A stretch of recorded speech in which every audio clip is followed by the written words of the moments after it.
Never seen a smile so big on my little old lady's face until I tell her I'm going fishing all weekend.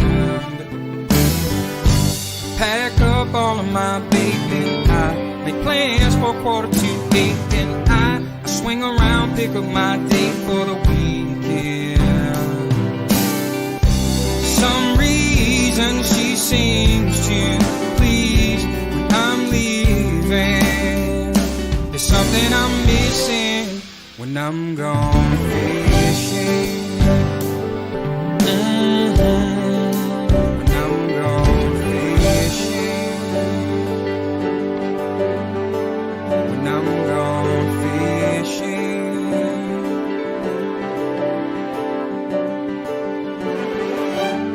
Yeah, baby.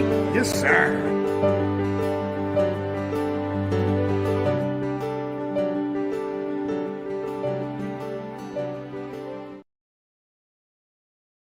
What is happening this evening, folks? Just an absolute honor. As you can see, I've got the glasses on because I've been reading and doing a whole bunch of things. There's a lot to talk about. I just saw this name pop up, Bob Bissonnette. Bob, how you doing, my friend? That was really cool. There's an article that Richard shared with me that Bob is featured in, and lo and behold, he has the CFN jersey on. I tell you, blows my mind. Bob, big hats off to you, my friend. Thanks, Richard, for sharing that. We have a lot to get to this show, so perhaps maybe I'll bring it up next week. We'll talk a little bit about it, but it's a feature story. And if Richard, if you haven't already shared it, I know Bob has on his own timeline. Please have a read. It's really cool. I think it speaks to a lot of us when it comes to how we appreciate and adore fishing and the outdoors. So, Bob, again, folks, when you do that, man, I tell you. It means the world, especially when you see an edit. Just the same. If you see an edit that's done for you, that is about you, that is you holding a fish, sharing it is the ultimate way to thank Stephen Walt for all the work that they do behind the scenes. And they do a lot of work. And as you can tell, Stevie's here. He's the first one here. He's probably sitting there going, Scotty, it's 7:04. Needless to say, Steve, and to the rest of you, thank you so much for joining us. I apologize for being late, but there is a big reason why, and we will get to it very, very shortly. Right after I say hello to Manny, hello to Lloyd, hello to Richard, you're here, Mark Wolf, Sonia, Eve's in the house. How you doing, Eve? Jeremy's with us. Steven, nice to see you as well. Rob Alspatch is here. Brad from Podcast is here. James Shembry. I have your Tim Hortons card. So maybe perhaps we should plan to hook up because I got to get you that prize. I don't know, James, if you remember winning it. It's been so freaking long, and I apologize, but I got to get that to you. I have that for you. Robbie's in the house. Cabby's Custom. We're going to be talking about that. Jen's here as well. Yeah, it took 7 minutes to find the feed. I'm not the least bit surprised. Lots going on, lots of folks, and it's really cool to see. Douglas, you're another one, man. I think you were at the Winnipeg Jets game, if I'm not mistaken. Again, in your CFN jersey. Like, guys, you have no idea what that means, not just to me, but to the entire community. When you see that kind of support, that kind of faith, that kind of love for what it is we're doing and the family that we represent. But kudos to all of you. I can't thank you enough. I think that is absolutely so cool. Anyway, lots to talk about. Most importantly, Remembrance Day was this past weekend, Saturday. We cannot forget. And I think there was a lot of great tributes to folks identifying the need to remember that day and remember those who they lost the ultimate battle and they were there for us so that we could do this, so we could angle, so we could go to the outdoors, you know. It's a shame it's only one day, you know. I think I would love to be able to lobby for its importance to extend it. There's some other things that we celebrate a little bit, I should say a lot longer than I think necessary, when something that is so integral to our existence here in the Western Hemisphere, we should spend a little bit more time than one day to commemorate it. But nonetheless, as I said, for all those who put up posts, shared great stories, it's awesome to see. And as I said, makes us lovers of this country, because lately there hasn't been a lot to be in love with, and I'll leave it at that. But yeah, Douglas, it was awesome to see. You guys ever have days that are worse than others when it comes to your eyesight? I cannot function without my glasses today, and it's not typically like this. I'm usually a lot better than this. Got TSN with my family for a few. Are you serious? You got on TSN? Wow. Sonia, speaking of jerseys, we are going to be redesigning a new jersey, obviously to commemorate those who are sponsoring and supporting us in a huge way. So stay tuned to that. Richard's working very hard behind the scenes to get this up and going, because the original maker is no longer. Unfortunately, he's decided to close up shop, and I can't say I blame him. He's well into his retirement age, and it's time to go have fun. So you know what? I can't thank Richard, and I think it's Dave, and I can't remember Dave's last name, for doing all of those wonderful jerseys for us over the years. But as I said, Richard's on it, and based on how good and the greatness and the quality that you have experienced and purchased in the past, I'm hoping that you're going to be able to do in the future. And as I said, I have full faith in Richard that we're going to get that done. I don't want to miss any. You look, Manny, are you enjoying already? Are you partaking? My son got a hockey stick from the first. Oh, wow. That's incredible. Fantastic, guys. Jeremy, nice to see you.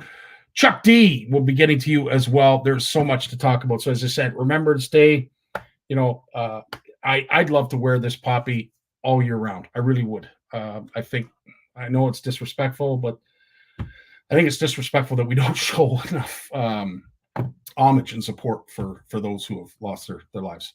Anyway, I could go on all night about it, and I'm sure you folks could too. But anyway, regardless, let's get to what I think is really important. Michael Cole reached out to me this past weekend and wanted to know how our CFN fundraiser is going for Krystina K-Dawg Kotelik. And it's been steady, but what has not been steady, what has been actually a monsoon, is the amount of prizes that are becoming available. This community, my Lord, have you ever given back in a huge way? And folks, I can't stress enough, whether you fund through the GoFundMe account that Michael has, I believe, Mike, you set it up, and hopefully you're listening to this. He has told me that he's going to extend the GoFundMe account till the end of the week. So you still have time. That's money that Tracy and the rest of the family needs right now in order to pay for the funeral. So any donations you can make now till the end of the week would be greatly appreciated. CFN's going to be doing it right after this show. I got to get that done. But as I said, that's the GoFundMe account. That's the money that they need now to pay for Krystina's funeral and the expenses that were attributed to it. But here's what we're doing in the meantime. So if you can hold all your questions, because I won't be able to flip back and forth, because there's a lot to go through here. There's a lot to go through. So first and foremost, what I want to say is thanks to all those who have already donated. Currently, right now, I think we're close to 30 donations that have been made. We're hovering around the 750, 800. Jay Barnucz was the last one. Jay's going to be coming on later with Lawrence. And, of course, our good buddy, Big Jim. Jay was the last one to donate. As I said, I believe we're at the 750 mark right now. So, again, we're a long way away from our target. But what we want to do is make it so that it's affordable. And Krystina would want this no other way. She would want it to be affordable and fun. And we are doing you proud, Krystina, even though you are still in our thoughts. And it's still tough to digest that you're no longer with us. But you know what? There is a young girl, Cassidy, out there that is going to need help and is going to need our help. And I want us to be there for Cassidy because Krystina can't. So if you can help me do that, I'd really appreciate it. So as I said, we'll get to the e-transfers and how you can send your money. But It's straightforward. It's really easy. I think I have it on a banner here. Why don't I just throw this up? That is where you can make your donations, scottiesoutdoors@gmail.com. Again, thanks so much for all those who have already done that. Specify Ontario prize or out of province. There's no third thing. It's either in Ontario, it's out of province, or both. And there's a few other people that have been very generous in how they want to see those prizes delivered. So again, so much to go on. I can't say enough about this community, but needless to say, let's get to the prizes. Let's get to what is available to all those who are going to be donated. And let's talk about the Ontario prizes first. I would say probably the first and foremost to thank, because I think immediately after posting our commemorative memory of Krystina and the fact that we were identifying her unfortunate loss, was Brad Norris from Pow Casting. And he was the first one to sort of jump on the bandwagon and said, what do you need? Well, he went out and certainly filled a lot of voids, needless to say. And I want to get to all of those incredible, generous people that have filled up that void, that have made this so special. And first and foremost, Michelle and Adam from Fishing Fanatic Charters. They've already done us so proud here at CFN, but they have offered up a charter. They want to do more. Both Michelle and Adam want to do more, but I have stopped it only because, as I said, we have so much available right now. And again, I can't thank them enough. So Adam and Michelle, thanks so much for your donation. Of course, Sparkus, he jumped on as well and has offered up a charter as well. Multi-species. Both these folks are multi-species. I want to say that Adam and Michelle are probably going to gear towards either salmon or walleye. Sparkus, as you know, he does smallmouth, he does muskie, he does walleye. He is a multi-species guide and extremely effective at that. So again, these are two great prize packs on their own and worth the $25 donation as is. But then it continues. And our good buddy Tyler Brooks from Slaunch Donkey. And when I say Slaunch Donkey, I have to say, of all the hoodies that I wear, this has got to be one of the most durable, well put together hoodies that I have put on. And that it includes all of our CFN stuff. This is a really nice hoodie. And if you're looking to purchase a hoodie that you're going to stay warm, you can probably see it in my face. I'm hot as heck.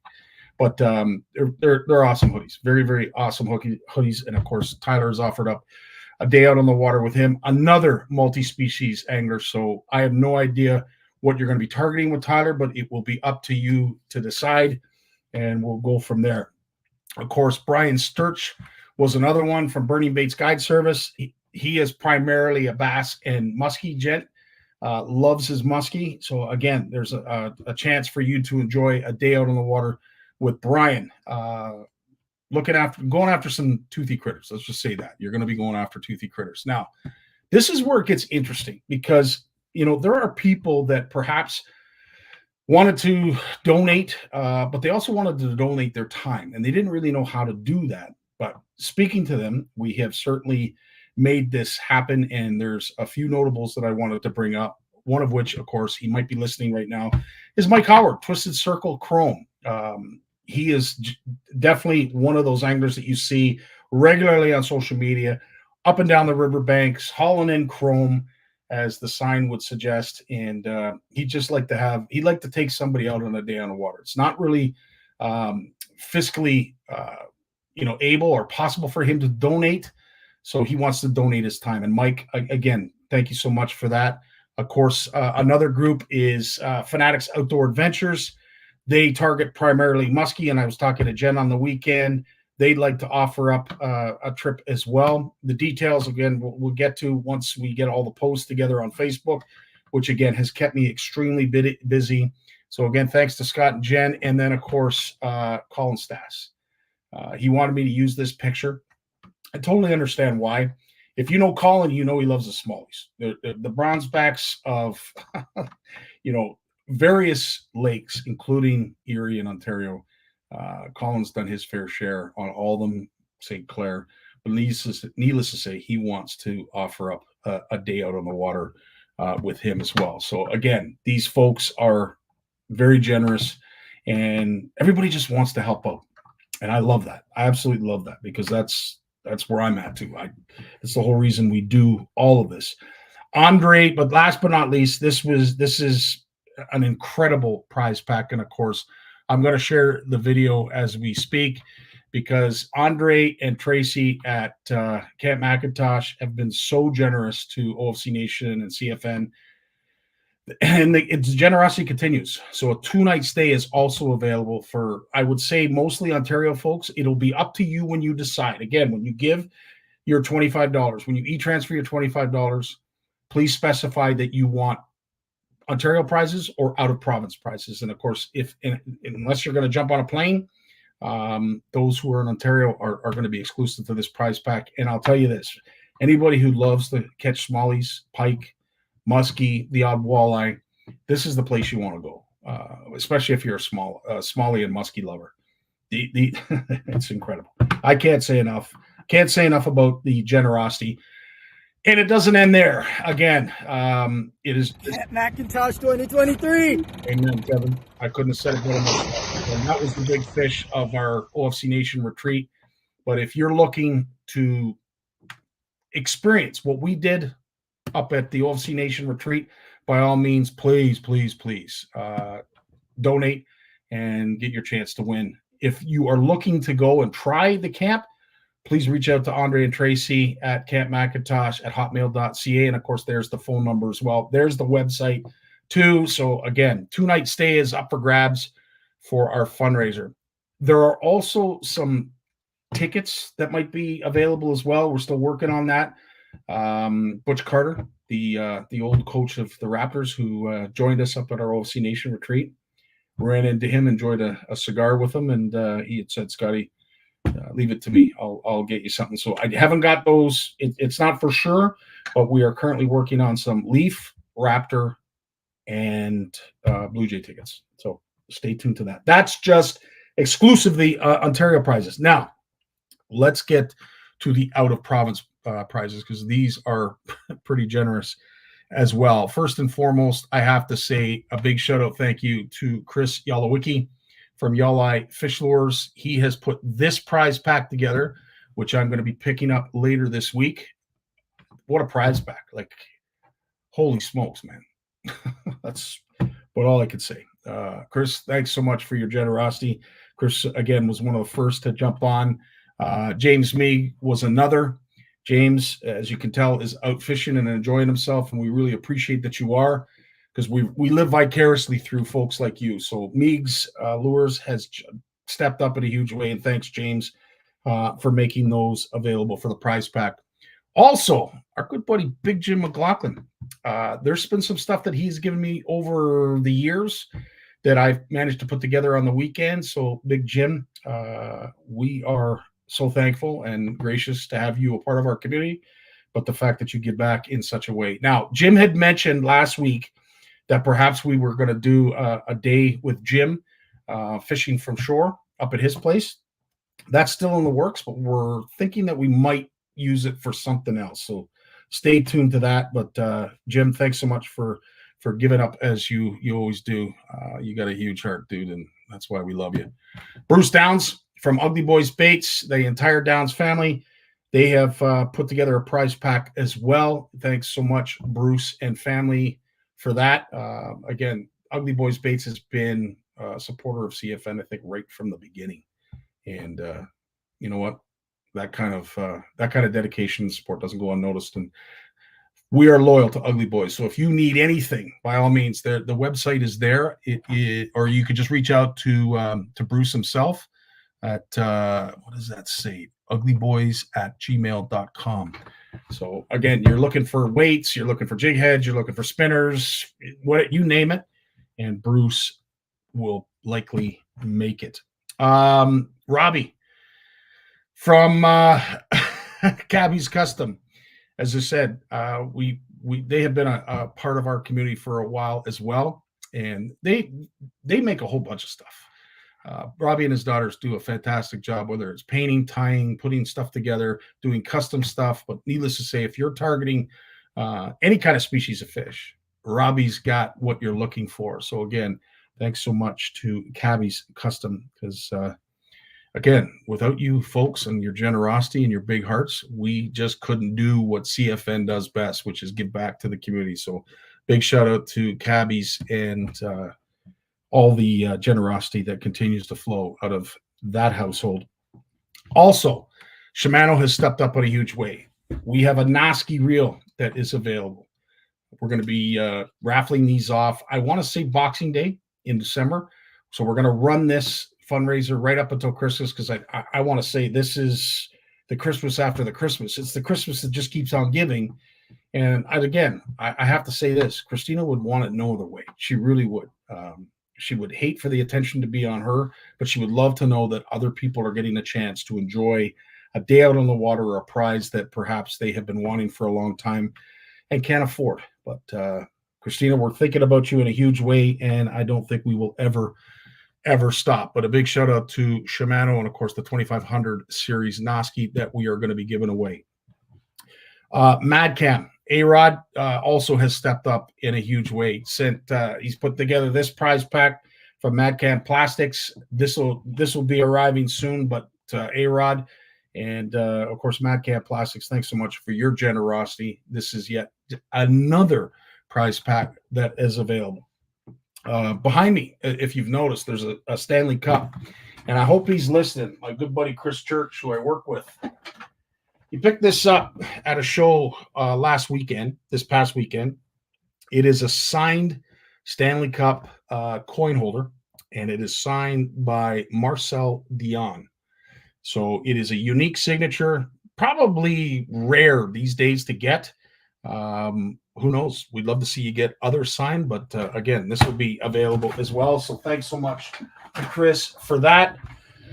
And is it last? It is. Last but not least, our good buddy Chuck Durachi from Bait and Bite Me. It is a prize pack that he's put together, and he's made this available for this fundraiser. And I have to say, Chuck, thanks so much, dude. Again, you have a huge heart, huge friggin' heart, and I understand how much Krystina meant to you, because she meant the same to us. So I don't want to say that's it, but I think that's the list that I had to get through. And again, if you are looking to donate, all we need is all it is a $25 donation. No more. Times are tough. People are finding it hard to feed each other. Like, never mind. There's a lot going on in the world, and I know it's a tough time. It's right before Christmas, but if you can spare $25, if you know people that can spare $25 and are interested in winning any of these prize packs, please reach out to them and let them know what we're doing, because I think it's incredible. I really do. I think it's absolutely incredible. So if there are any other questions, please reach out to me on Messenger. If there are any questions there's so many. I'm blind today. I don't know why it's so bad. I can't see today. But anyway, regardless, we have a lot more to go on. This is going to be the draw is going to be held Boxing Day. And I think it's time to get to our featured guests, which, of course, are the one and only Big Jim McLaughlin, Lawrence Gunther, and, of course, our beloved Jason Barnucz. Big Jim, right after this.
Yeah, baby.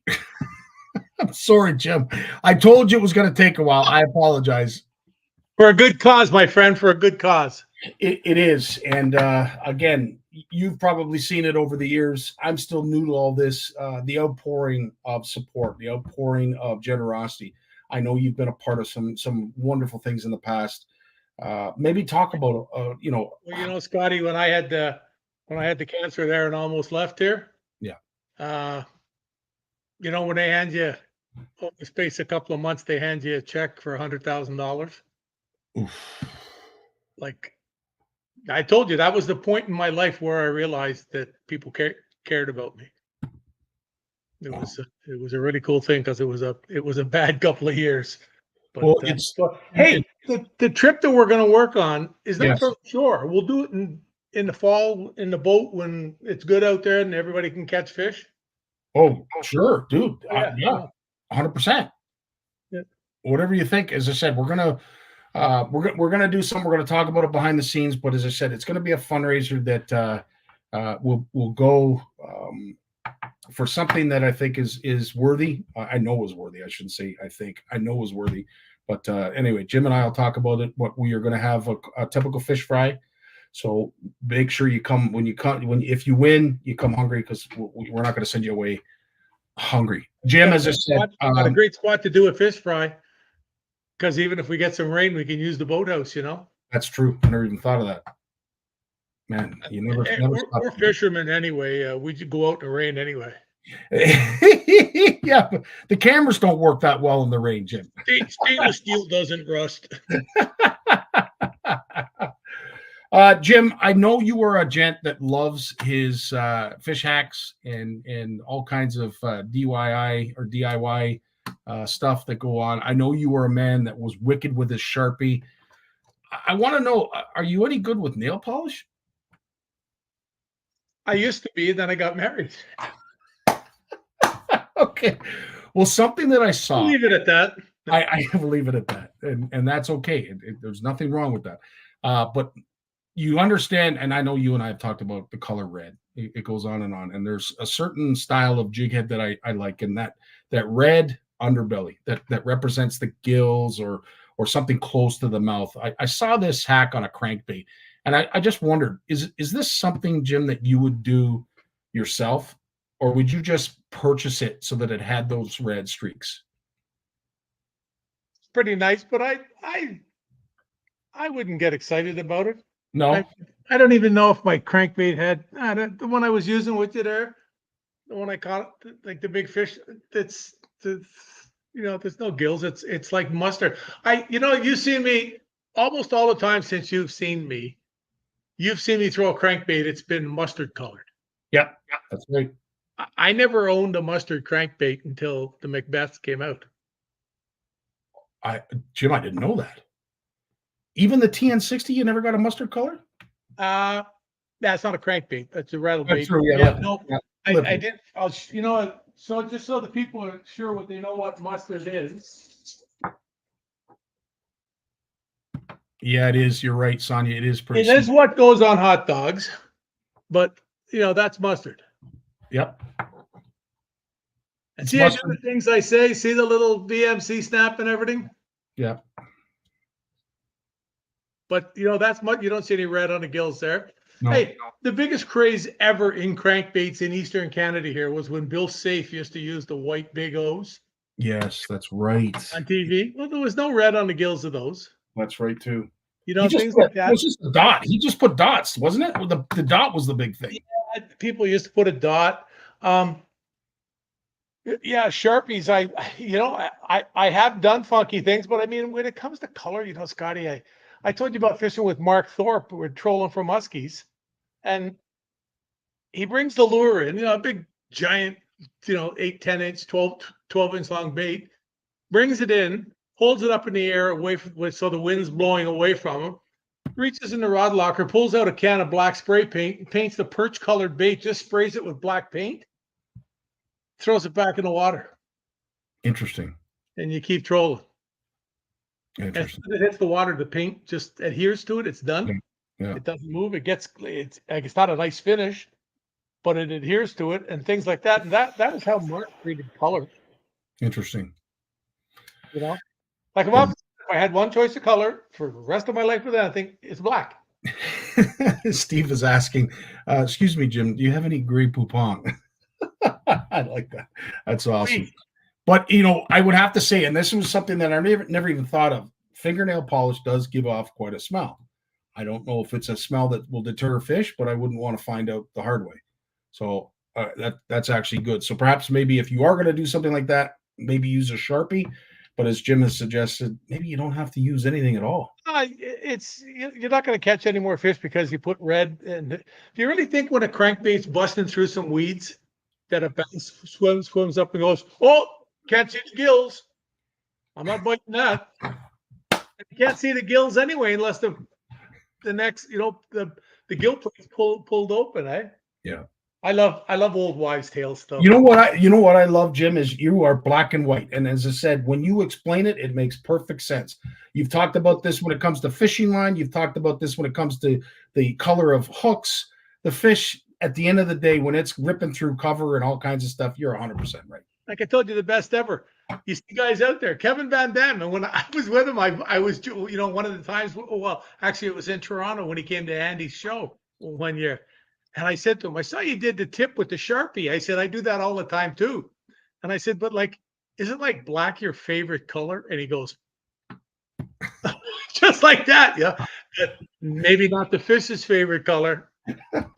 No. Like if I went out and I threw a pink crankbait, and I'm going to catch fish with it. Mm-hmm. And on a given day, I'm going to catch more than I'm going to catch on a mustard one. But there's just things that you get to know that work and they don't fail you. And it's all about confidence too, right? It is, and I have to. It's the worst thing in the world for an average weekend angler, because he goes out and he catches a fish, and come hell or high water, he's using that lure till the day he dies now. And you know, when was the last time you got a bite on that? Well, like 2012, but in 2011, I crushed him on it one day. And you gotta, you know, it's just different. They had, you know, speaking of. Not catching anything. It was a tough bite out on the Bay of Quinte this past weekend. Moose and Sean Quinn kept us pretty entertained with some of their posts, but it was a tough bite. Probably, I would have to say, Jim, I don't know if you would agree, but I believe that Bay of Quinte walleye are the most finicky walleye on the planet. Well, especially right now, because there's 250 boats a day out there now. Exactly. Yeah. Maybe more, you know. Yeah. But yeah, when you get that much activity over your head, it changes the way they act, boy. It sure does, 100%. It's just about to blow up, eh? It's just about to get really good. Well, and of course, water temperatures might be a little warm for them for that feed bag to turn on. I don't know, but I know Ed McKenzie. You know, he would know. He spent enough time on that body of water than the rest of us. You as well, Jim. But there is something when they turn on, it's on. But when it's off, you know, it comes to a point. Like I have a buddy, and he says to me the other day, he hunts a lot. He doesn't fish much, but he hunts. Mm-hmm. And he says, "Oh, they're not going to rut this year." I said, "What do you mean they're not going to rut?" He said, "There's no snow." He said, "There doesn't have to be snow for deer to." I don't hunt, but I know there doesn't have to be snow, because what about the deer in Texas? Where you know what I mean? Where there's no snow. I mean, what about the deer here when we don't get any snow? Do you think they just say, okay, well, we'll pass this year, you know, our urge to appropriate, we don't need any new ones. There's enough of us because, you know, you guys are bad shots or whatever. Well, I was driving them nuts, eh? Yeah, there's Ed saying, 35 to 40 degrees Fahrenheit. And I want to say it's in the 50s right now. But I mean, they've been out there swimming around all summer with their mouth open, eating everything they can eat. Yeah. So it's just that they just seem to, I don't know whether more of them come in at that later it gets, and just it's a sheer numbers game, you catch them. Right. But but there's always, you know, there's something about, you know, fall fishing, but the fish really get bunched up. Just what I was talking to you about here before we went on the air about these guys over here.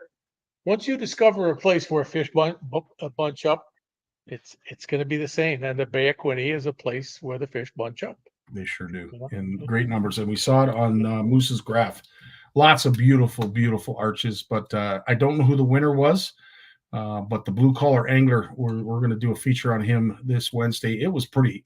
Dude, you talk about starstruck. The blue collar angler. I forget what his name is. Yeah, I was talking to him the other day. What's his name, Jim? What's his oh, I can't think of his first name, but blue collar angler. You folks know him from Instagram. I can't get over how popular that gentleman is, and he's done some fabulous things for the fishing industry. And I have to tell you, I was really humbled on Sunday. He sent me a release video, and we're going to be featuring him on Wednesday. We're going to be doing some stuff with him this winter, ice fishing, and I look forward to it because he looks like he's a lot of fun. But for the love of Gus, his name's Gus. Thank you, Manny. Gus. I wanted to say Nick. For some reason, I want to say Nick. Maybe. Could I not be thinking about the same guy? I thought his name was different. I thought it was 4 letters. Well, maybe it's Gus with 2 S's. I don't know. I have to go. I have to go now.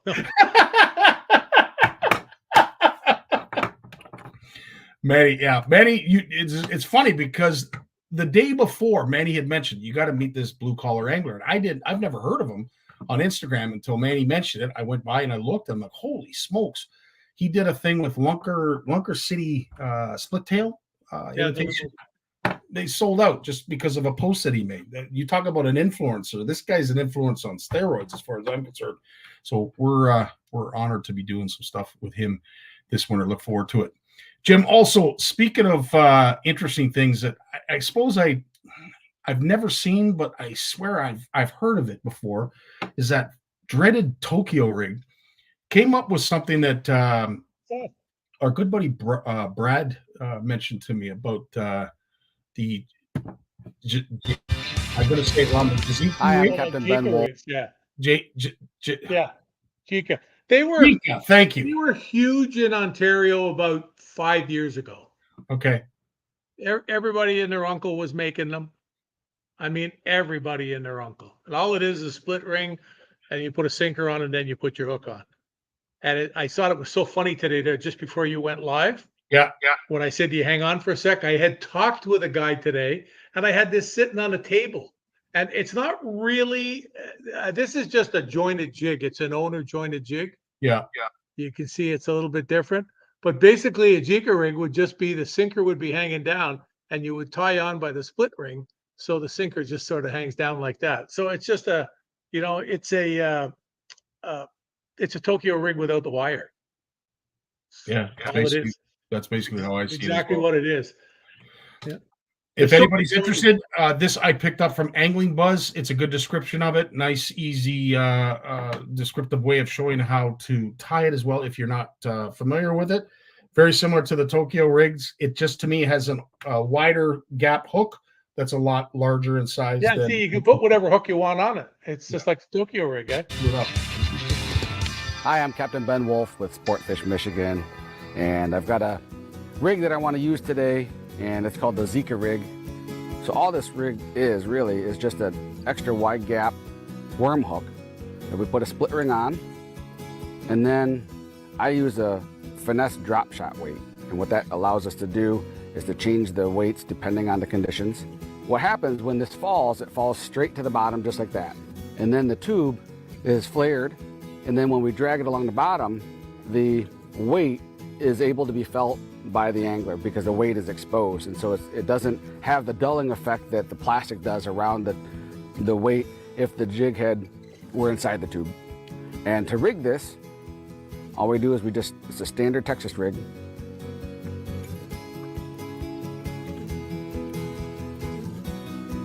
That's it. That's it. It's straightforward. It's as easy as it gets, Jim. Yeah, even I could figure it out. Well, with my luck, we'll be talking about it again next week. But there's the Tokyo rig. Yeah. So it's the same thing.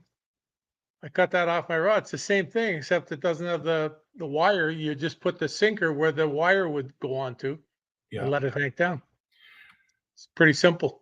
Pretty simple, and some added things, of course, mentioned to our good buddy Brad from Pow Castings.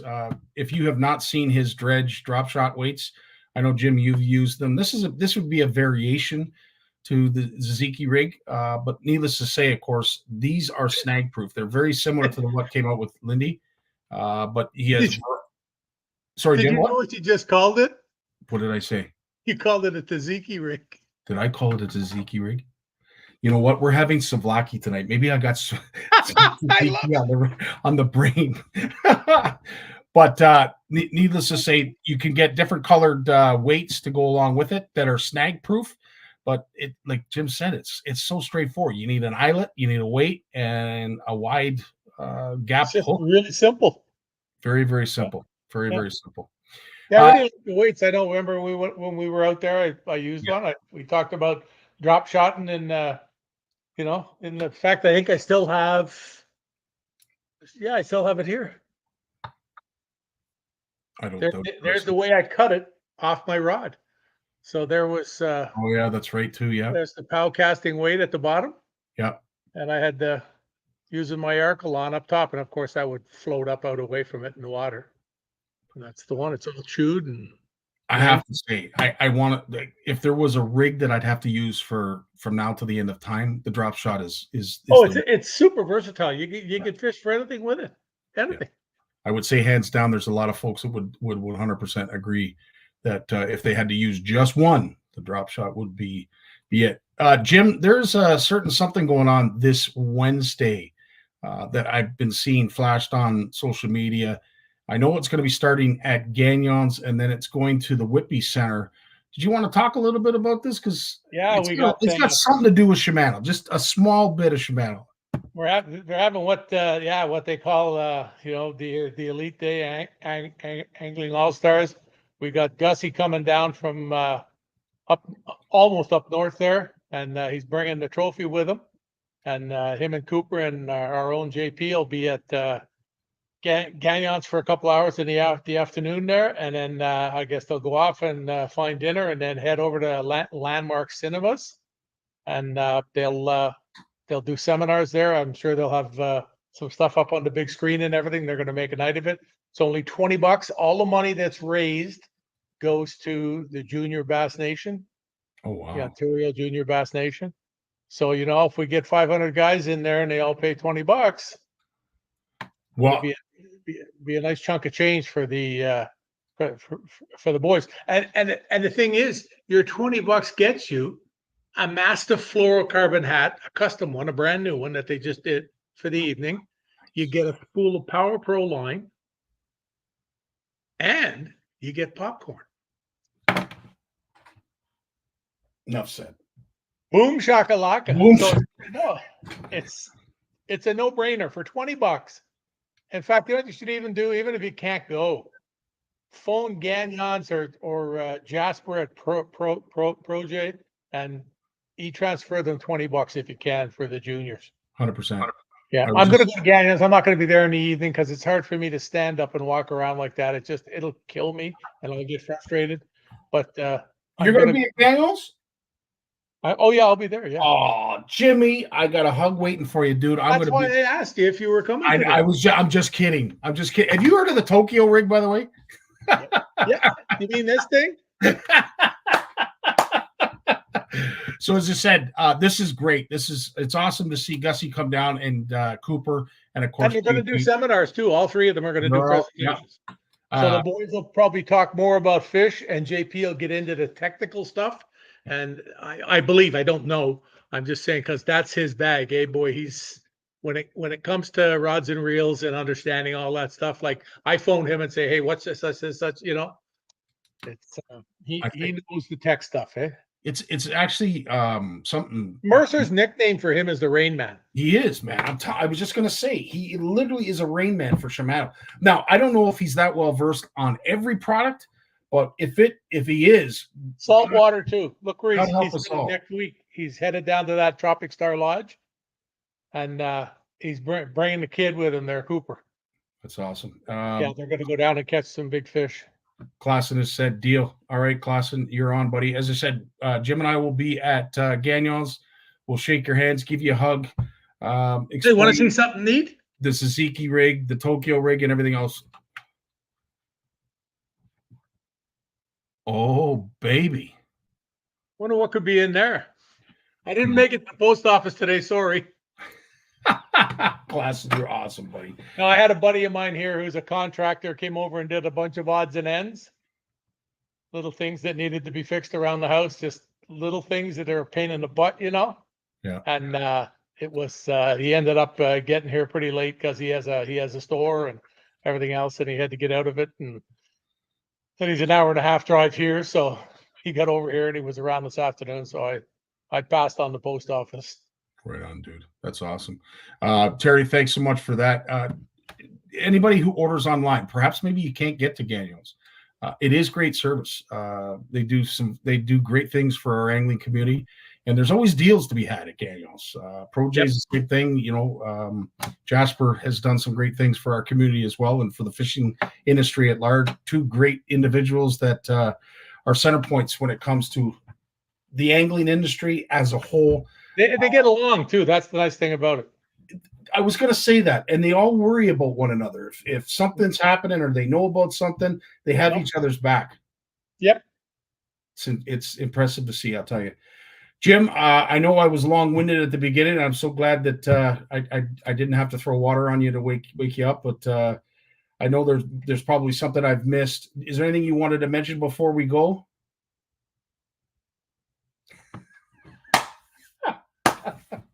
Jim, as always, dude. I've been up since 4:30 this morning. I think I'm in senior citizen mode. I get it. Well, that's why I say. I mean, it's so appreciated. 2 more years, I'm going to be like Grandpa on The Simpsons. You just know it. Well, trust me, I'll be here pulling my teeth out as well, sharing notes, trying to remember everything we've talked about for the last 10 years. I'm headed to the gym in the morning. Attaboy. Good for you. Can't stop, buddy. Can't stop. That's what, I had a guy call me the other day, and he meant so well. And I get this all the time. He said, if you've got trouble with your spine, you probably shouldn't be going to the gym. And I said, well, I don't have trouble with my spine. It's got rust in the middle of it. You know what I mean? And when a neurosurgeon looks at you, the last thing that he says to you is, don't stop going to the gym. I'm going to the gym. Good for you. I can't fix this. This is not a fixable thing. Good for you. Yeah, you can do surgery and sort of ream it out, clean it, so to speak. But I'm not fussy at this point in the game about letting someone get inside my spinal column. I don't know. I have faith in the hospital system because of all the cancer stuff and whatever, But I think I'll tough it out, and I'll just keep everything else around it really, really, really strong. There you go, buddy. It makes me feel good when I see myself at the gym, and I'm saying to myself that I'm not going to be able to use the rowing machine as much soon because there's 250 pounds on it, and I can pull 230 now. Amazing. Yeah. When I went back in the spring, I went back and I put 60 pounds on it. I said, I want to hurt myself. I'm smart that way. I'm really smart that way. Like I spend probably 20 minutes in the gym doing all kinds of stuff, work with bands and stretching and bending and everything. It's funny to watch. I must look like a beached whale sometimes on the ground. I've got rubber bands to my ankles, tugging my legs in every direction, folding them over, look like I'm got my hands behind my neck there, bending and twisting and getting everything loose. And I don't get hurt. I don't get hurt. I get hurt when I fall. I don't even get hurt when I fall. Unless it's 15 or 18 terrazzo stairs. And I hit every one, and you hear, go, all the way down. Well, it's an accumulation of a lot of things: hockey, fishing, and a bunch of, and I would say probably bouncing, that has led you to a path of, I want to say not damaged goods, but tarnished goods. But as I said, scuffed up good. Those stories are worth every minute of the pain.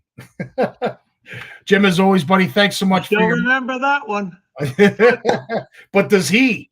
I'm sure after he did. That was the first punch I ever ate in hockey. Ouch. Yeah. Right on, Jim. We'll see you on Wednesday at Daniels, my friend. I was 17. The guy was 20. Yikes. I just turned 17. Yikes. Unreal. Woke me up. That's all it was. I bet it did. Oh, we're fighting? I never got caught talking when I should have been fighting again. Well, Jim, we'll see you Wednesday again, y'all. In the meantime, do it as always. Hope to see a bunch of people there. Yeah. Thanks so much for joining us, as you always do. Your time it's priceless, man. It means the world.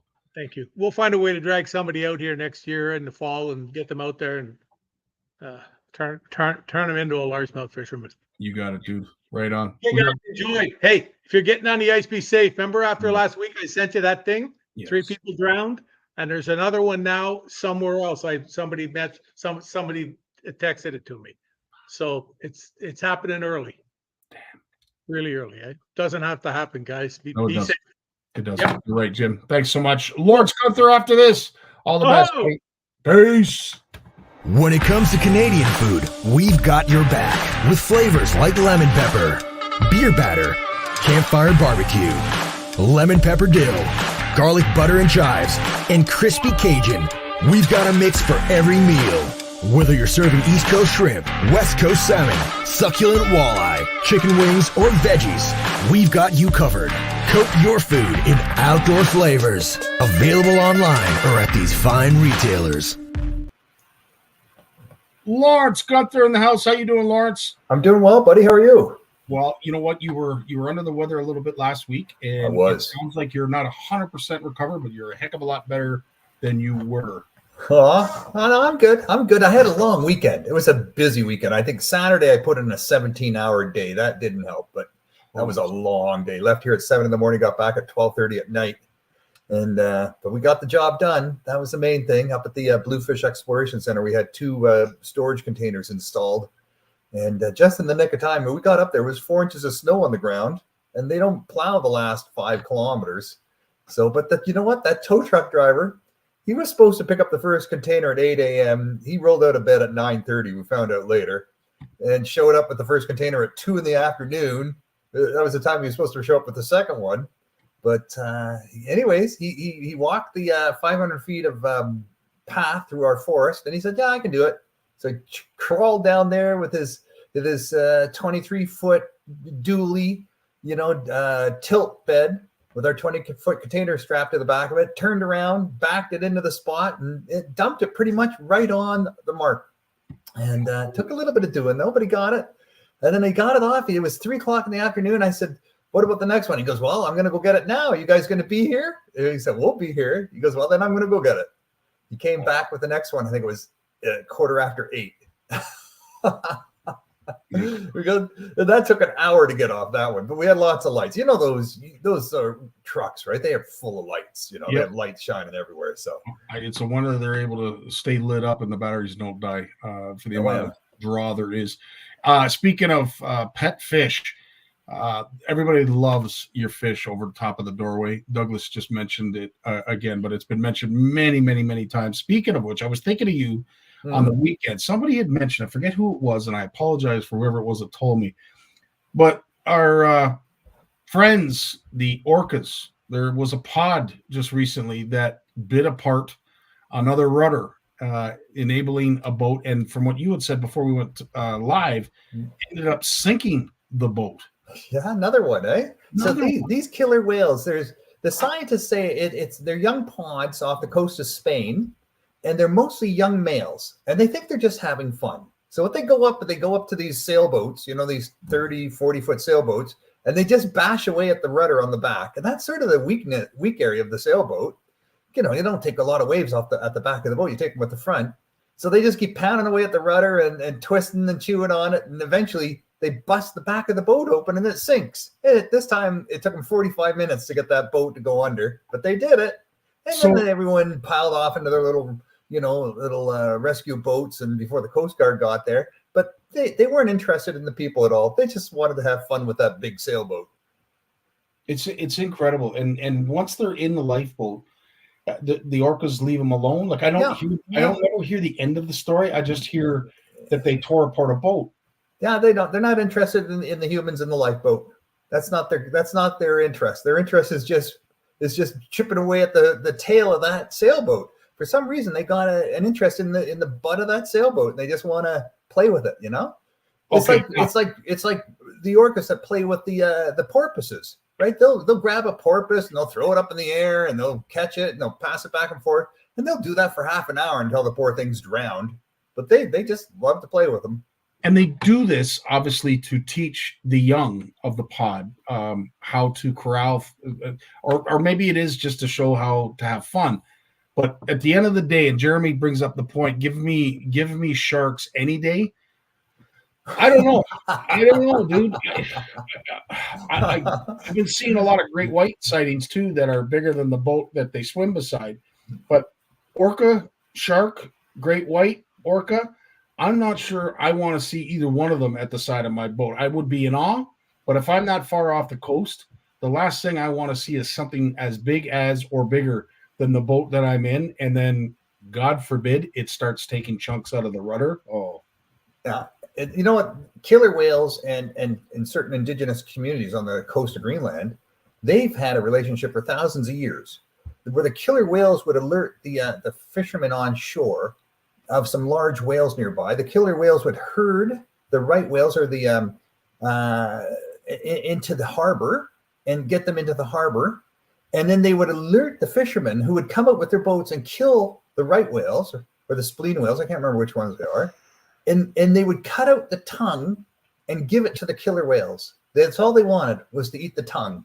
They have very high senses of what they enjoy eating, and so this kind of relationship, this hunting relationship between the killer whales and the humans, it goes back thousands of years.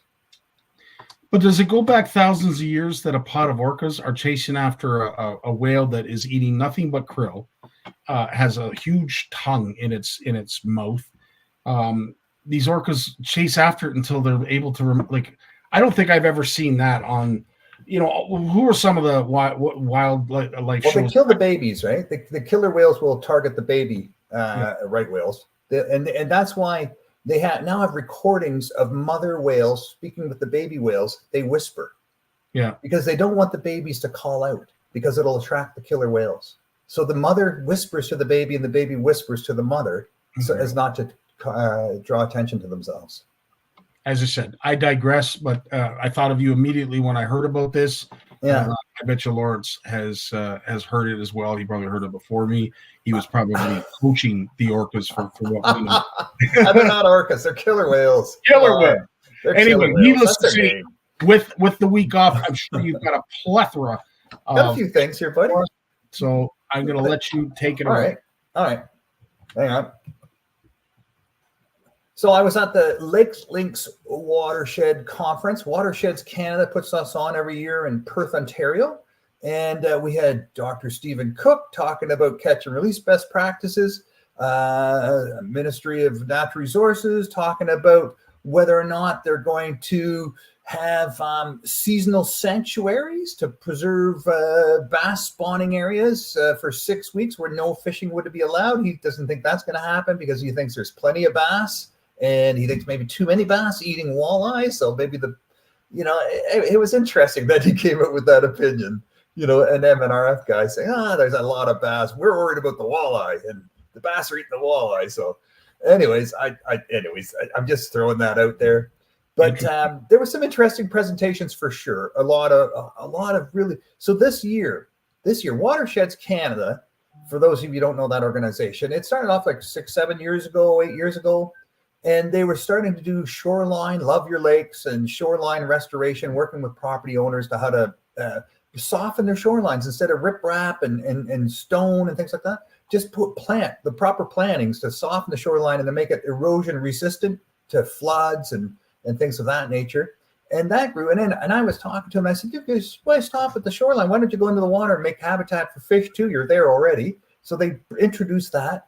But they would never talk about fishing. They would only talk about fish, right? And at that point, and they told me once, Lawrence, we love what you're doing with Bluefish Canada, but we can never partner because we have some of our donors are against fishing.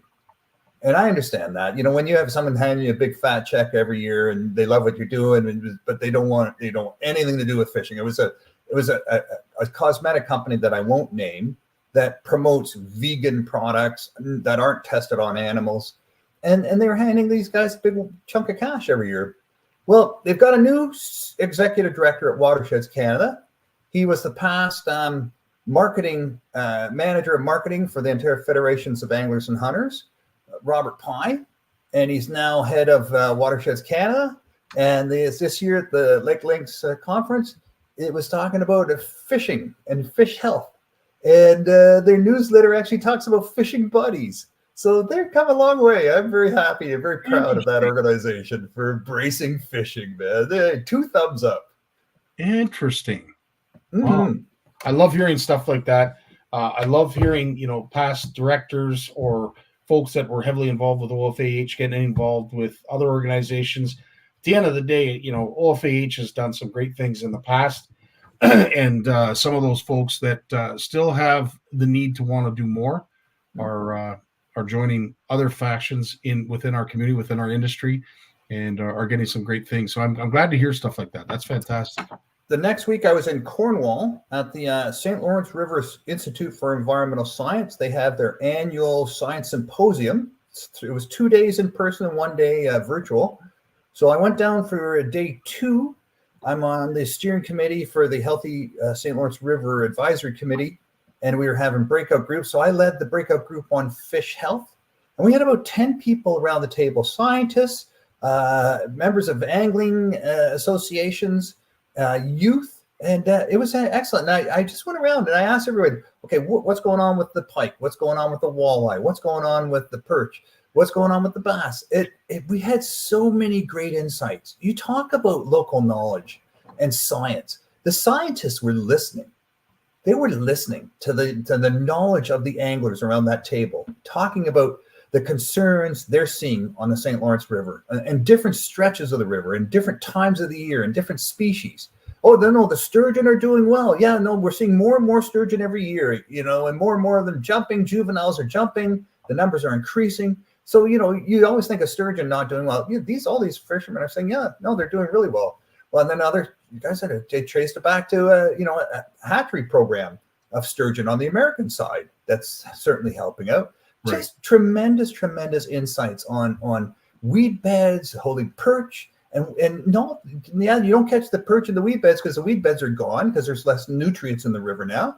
But now the perch are moving around in large schools in open water. So you can't just drive over to the weed bed, look for the weed bed and go, where's the perch?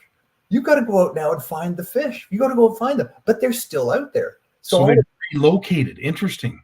Yeah, they've become freewheeling, instead of habituating to the weed beds. So there's always this knowledge, right? Fish, everything changes every year, and the local fishers, they know what to look for, and the savvy ones, tune into it and understand it. So it was a really interesting afternoon, very, very fruitful, I think. And I was busy taking notes, and the scientists were just dumbfounded. I'll tell you, the scientists that we reported to afterwards, and even the ones sitting around the table, were just listening with their ears, wide open. That was a great afternoon for sure.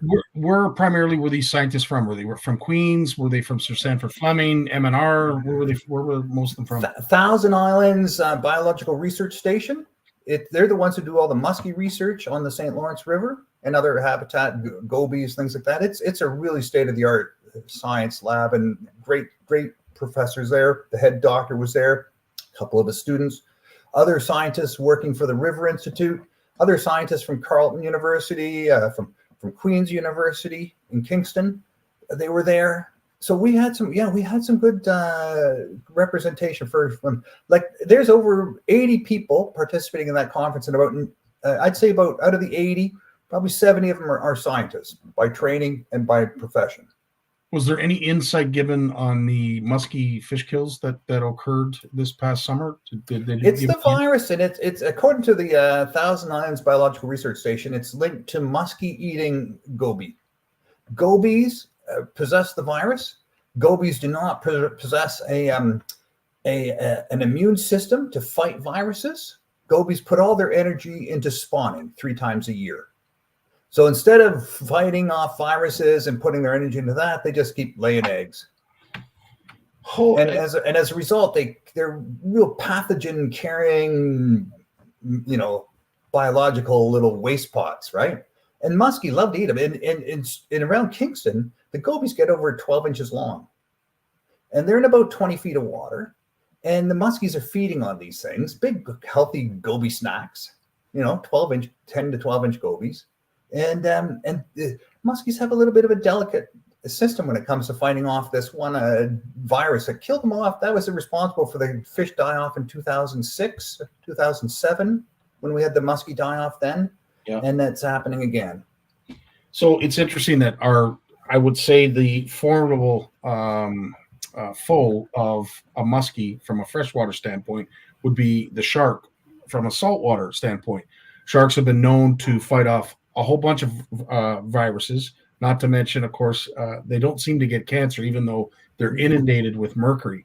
So a top predator, when it comes to the saltwater side of things, is able to fend off everything, yet the top predator in the freshwater isn't so lucky. That's interesting. It's a virus that's not native to North America.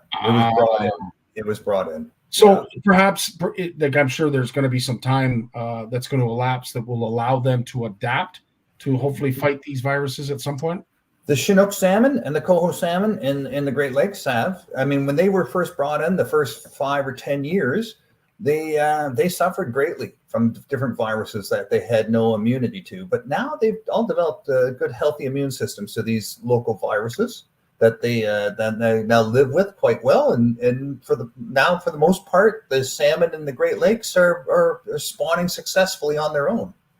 That's interesting. Wow. Well, Terry and the Bealers have been out doing creel samples when it comes to the St. Lawrence around the Cornwall area. And yes, Terry, I would have to agree. The fish that you and Mark were catching were extremely healthy. The walleyes? Is he talking walleyes? Yeah, he's talking walleye. Yeah. Man, that's what we heard from the lunker hunt guys too, right? They're talking walleyes, and I know my own, experience down there, and I got friends still fishing down there now. And January is really good fishing down there for walleye. That's when the big ones come shallow and you can catch them.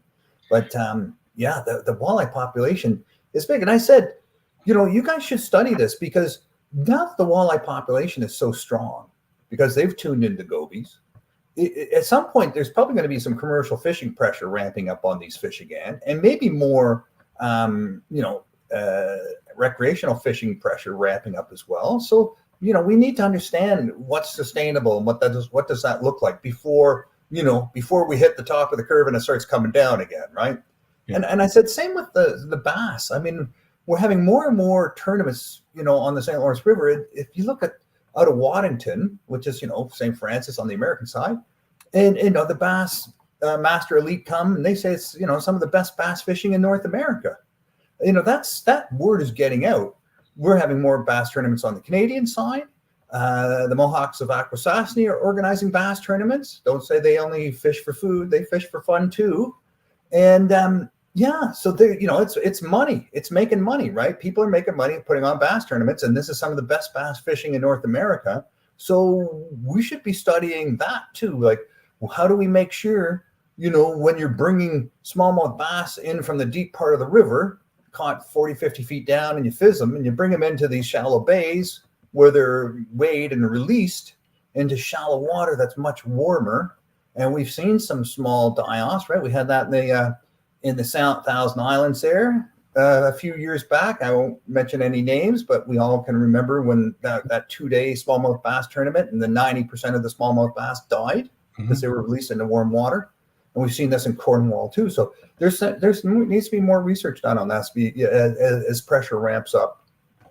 It is a remarkable remarkable fishery as a whole, and we're so glad to have CFNers that use that body of water. Bob Bissonette mentioned it in that article that I talked about at the beginning of the show, and of course we see Terry and the Bealers out regularly doing their fair share of krill samples as well. It is a remarkable fishery, and I do recommend anybody that gets a chance to go down any part of the St. Lawrence, really. Those who know the body of water know the areas and where the fish are that hold up and what have you stack up. But needless to say, you likely won't go a day being skunked out on the St. Lawrence. You're going to catch something. The fishery is just that good. But I say this, hook all the smallies you can. Let's just leave the walleye alone. Eat the smallies, leave the walleye? No. I'm kidding. I'm totally kidding. Okay, here's some more. I'm going to take a little bit here to recognize some of our donors recently for the Bluefish Exploration Center. As some may know, we had a when we bought that building, it had a 150-year-old wood stove in there. Came out of a logging camp, giant thing. It's about 5 feet wide and just a monster with 6 burners on top and an oven that you could make 10 loaves of bread in at once. But it's never going to pass certification, and we'll never get insurance, and it's just probably not safe. So our good friends in Montreal at Supreme Fireplaces have donated us a Supreme Nov.13th wood stove that we're going to now use. We've taken delivery of, and it's going to become our primary heat source for that cabin. So very happy. Thank you, Supreme Fireplaces.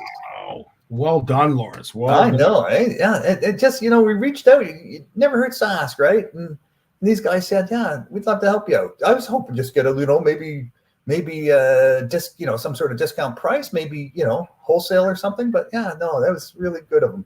And I think it's important when you see those kind of donations, and we talked about it at the beginning with our fundraiser, those who do have generous hearts and give on a regular basis, please reward them. If you're looking for something, look at them as an option.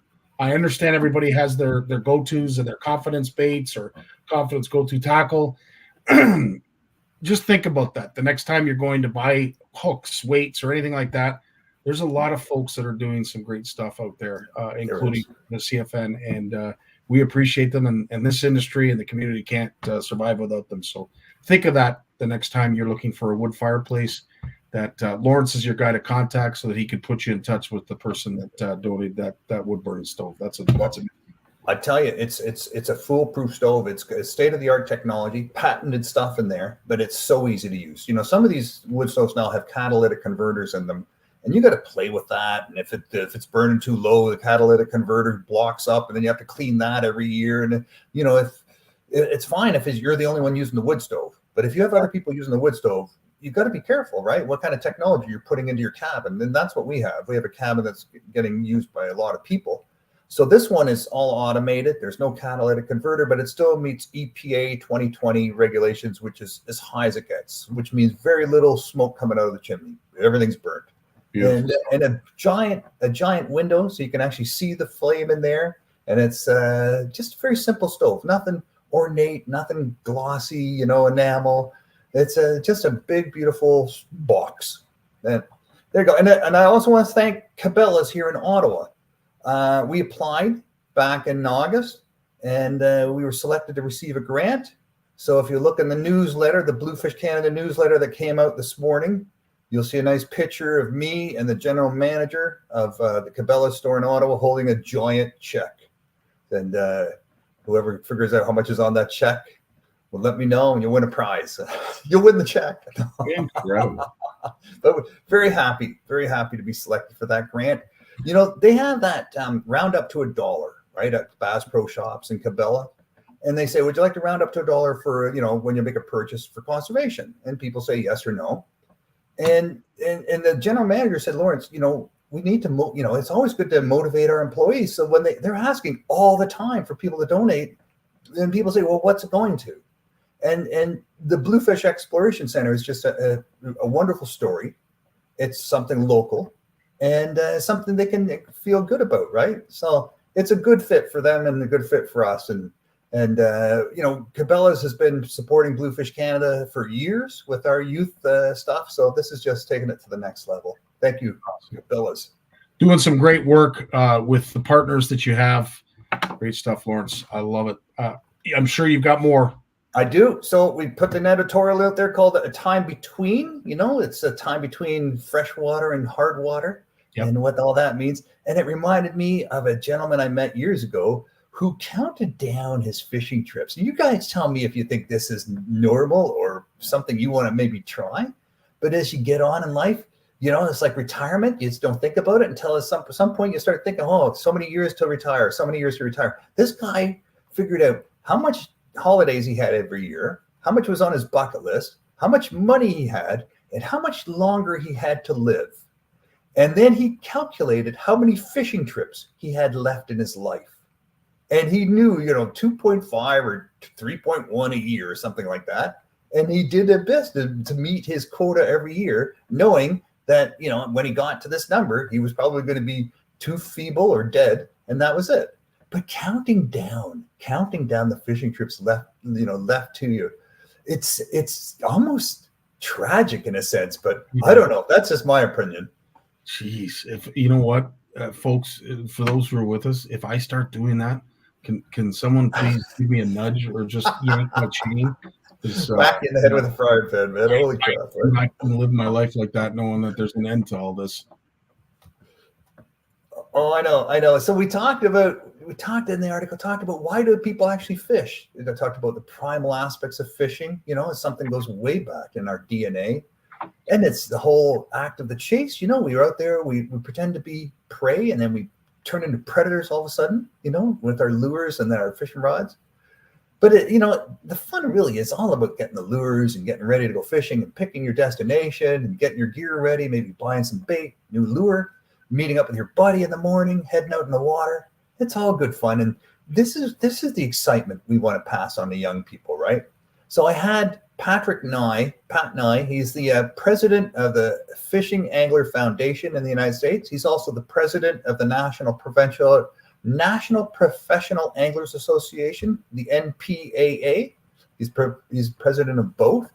And these are both, the NPAA is huge, right? This is where anglers join and guides, but people who actually do the fishing. It's not the industry.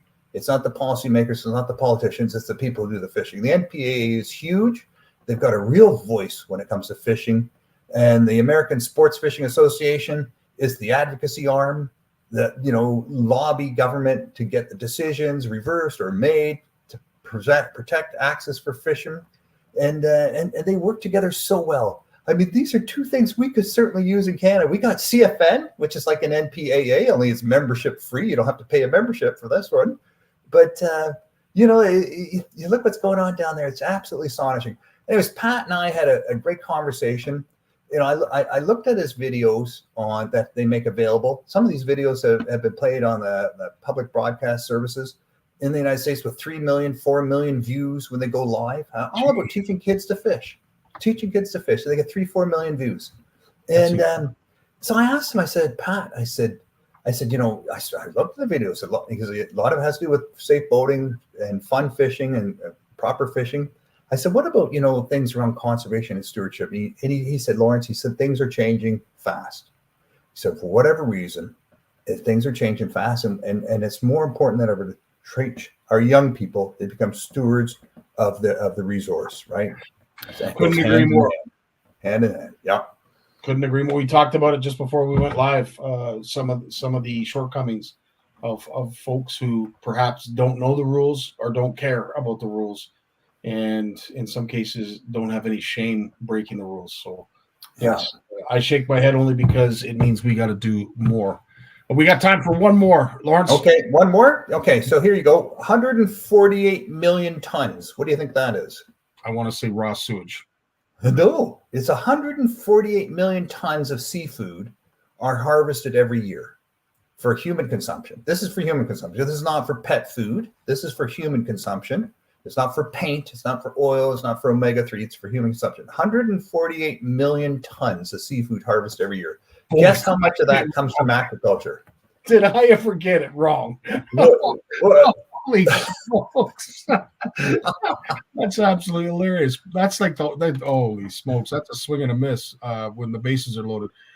Wow. 146 million tons. 148 million tons of seafood. So that's crayfish and lobster and shrimp and finfish, right? And squid, octopus, all of that. Oysters. Speaking of which, and I know oysters aren't necessarily a finned fish, which is something that we talk about, but I have to say I went to a place called the Seafood Depot. Oh, we have the luxury of having one in Vaughan. I believe there's another one somewhere else. And I have to say, the first thing that you are presented the minute you get in there, and I talked to the owner, the one in Vaughan, I had a long conversation because, of course, like you, Lawrence, I'm concerned about the sustainability of what you see, and it's a Costco of seafood. It's a very large store, and there's everything in there. That frozen octopus, squid, but they have I don't want to call it an oyster bar, but you can go in there and you can pick the oysters you choose. They'll shuck them for you the whole 9 yards. Wow! the more I do my research when it comes to oysters are an extremely sustainable food. They're grown in farms. They're done out in the wild. They have no adverse effects to, the ocean bottom or anything else for that matter, because they're just filters. That's basically all oysters are. And they're absolutely delicious, I might add, with some Tabasco sauce and a little bit of seafood. Yum. They're the best. They're the best. I love them. We should be, if folks can stomach them and they can do them, we should be pushing people to try and eat more oysters, because the nutritional benefits from an oyster, it's like eating an egg. It's remarkable. Even those smoked oysters, all my family, we all eat smoked oysters from the can. We love them. With some crackers, great. That's a great lunch. Yeah. Omega-3, healthy oils, it's the low mercury count.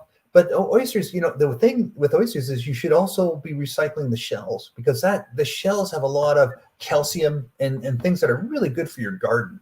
And they said we should find ways to deal with the shells, so the shells don't just end up in the landfill. It could be worse, right? It's not a big problem to go in the landfill, but they really could be good for fertilization of gardens and stuff. So it's interesting you mentioned that. I don't know if Ed's still with us, but Ed showed me a trick when it comes to eggshells, which I would assume is very similar to that of oyster or any other kind of shells, where you can break them down. You put a little bit of vinegar, you break them down, and the nutrients that come from that are great for your garden. And if you've ever had the pleasure of going over and seeing Ed McKenzie's garden, you'll understand what I mean.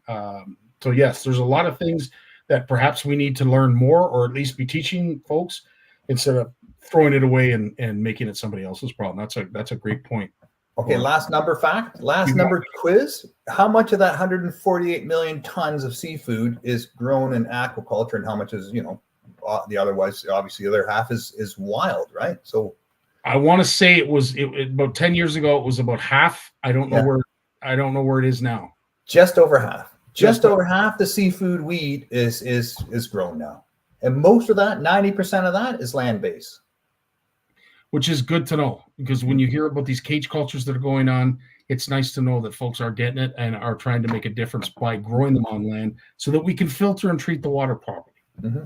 Yeah, awesome. There's room for improvement with the finfish. It's the finfish that, and not all, like catfish and other sort of fish like that. Tilapia. That's all. Penned, in tanks and such, ponds. It's closed systems.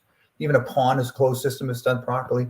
So yeah, there's room for improvement with the Atlantic salmon crowd, right? Get them on land, but it's not easy, man. There's big investments going in that, and then it has to be done right. Like there's some proposals heading on near Lake Michigan. They're going to pull a lot of water out, up to 2 million gallons a day, to go into an aquaculture project. And then they have to treat that and return it to the river that goes into Lake Michigan. And people are saying, well, will it be properly treated? Will it be really treated, properly? Or will it just be, messy, dirty water being put back into the river? So there's questions on, how this is done too. So not all perfect, but, it's a work in progress. We just got to keep pushing, man. And those poor anglers in the south end of Michigan have really taken it on the chin when it comes to the salmon fishery. So I hope whatever it is that they are planning is going to somehow benefit those folks, because, they're not a very happy bunch, and I totally understand why. Lawrence, as always, if you've missed this or any of our other podcasts, please go over to Bluefish Radio and go through all of the incredible recordings that Lawrence and I have done through the years. I can't thank you enough for the wealth of knowledge that you bring to our community as well as your own. Keep up the great work, dude. Thanks, buddy. You too. Yeah, man. Awesome stuff. I'm glad you're feeling better, and we look forward to seeing you next week right here on Monday, Lawrence. All the best. Right on, buddy. Jay Barnucz right after this. The fear of failure is failure itself. The world of science rewards the ones who are willing to try and fail. Because without the courage to embrace failure, ideas remain ideas. But with that courage to fail and to learn, ideas can change the world. What's up, Jay? What's happening, Scotty? You know, for a guy who I hear when you're on the hard water isn't the most patient. You do like to drill your holes. Having you at the end of our podcast, I always feel bad for you because you have great stamina and patience to last this long. But again, we thank you so much for doing so as we do every week.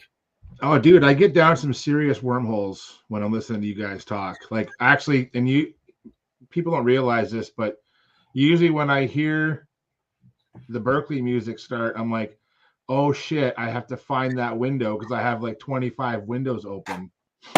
Because I hear Jim talking about something, Laura's talking about something, or a comment in the chat, and I'm like, that's interesting. I never thought about that. So then there I am, like Googling this and Googling that, and I'm looking at, who knows, could be a fishing article, could be a biological article, whatever. And then all of a sudden it's like, oh crap, I gotta find my StreamYard window. Where did it go? Buddy, I am so glad you've taken that angle to describe it, because sometimes I wonder if he's in the background, you know, cracking chairs over the desk or throwing stuff around. No, it's not like that. Stop it, you guys. No, I've had a couple of festive evenings. I've learned that I have to, like, you know, not have too many Ryan Cokes before. Just kidding. But yeah, no, man. I honestly, it's like you and I have talked about how people are be surprised. Like, we do research for the show, but also too, it's very organic. You know, it's a very grassroots show, and we just kind of sometimes we just shoot from the hip, and whatever comes up, it comes up, and we just make it work, and it works. It works well for us. So it works well for us, and of course, you know, the folks who are listening, because, you know, again, it is an interactive podcast. Instead of us talking to you, we'd like to talk at you. We're talking to you, and in hopes that you're going to return the favor and ask us questions directly. Because, you know, at the end of the day, we do our best to try and bring as much interesting topics to the forefront of our show. But if there's something you guys want to discuss, something that, you know, I don't really know the answer to that, by all means, throw us. If I don't have the answer, I know you guys that do. I know you guys that do. So, Jay, it has been a week off. You didn't have to go seine, count fish, freeze your nuts off, nothing like that. So let's see. We went out. Guess I was walking around 16 Mile Creek last week. I was out there on Wednesday and Thursday, and you know, dude, we had like an ice storm on Wednesday, right?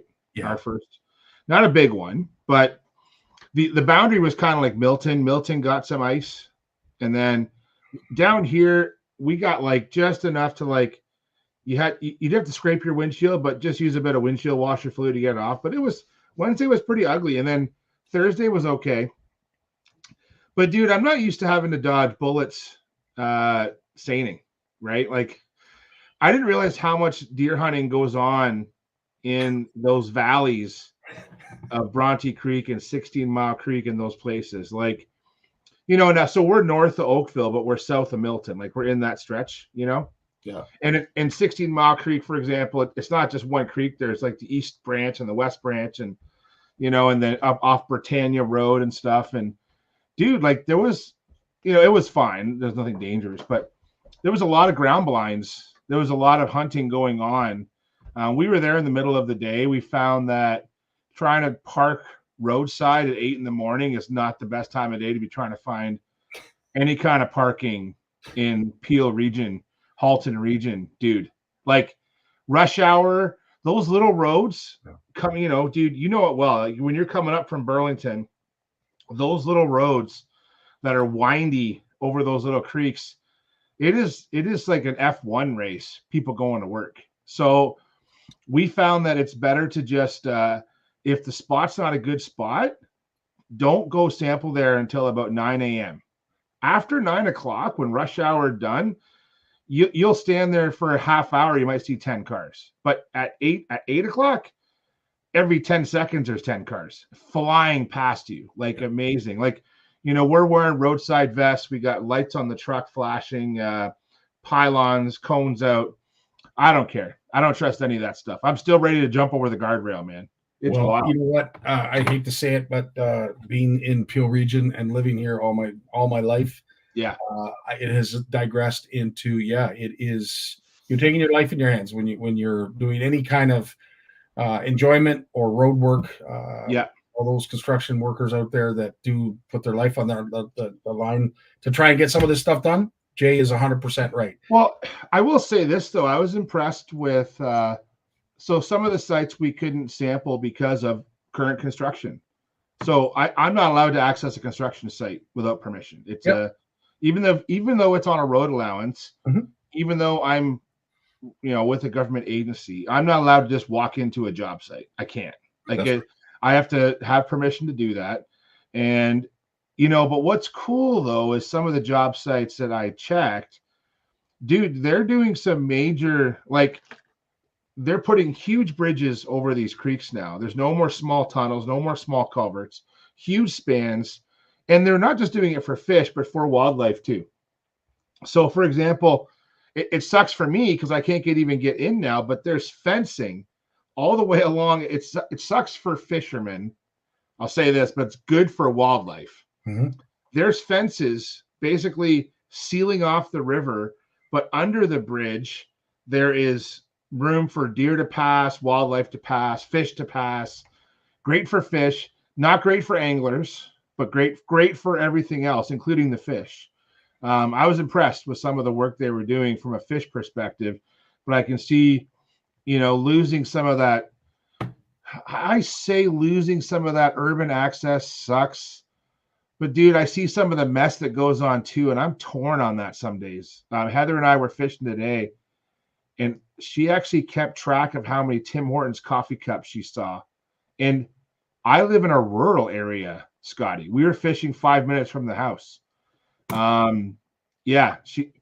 She's gonna bring a garbage bag next time we go out. She was mad at the world for about 30 minutes today. I feel her pain. Being up at the NOWT in August, I had to make a stop at the side of the road. Doesn't matter why, but let's just say I had to pull over to the side of the road, and I was blown away. Here I am between Timmins and Sudbury, rural road, rural highway. It is the only highway, mind you, but when I did get over to do whatever I was doing, I could not get over the number of water bottles, empty water bottles. Yeah. It wasn't just one here, another one over here. They were lined up one after another. So we definitely, I don't know who it is we got to talk to or shake the chain of, but at the end of the day, we're not getting the message when it comes to pollution.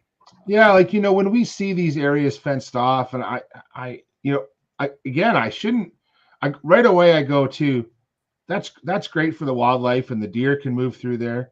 But then all of a sudden I think about the fishermen and I'm like, yeah, it kind of sucks. But then my head goes to the majority of us are good. It's the minority of us who make that mess that stands out to the general public. And that's what's unfortunate.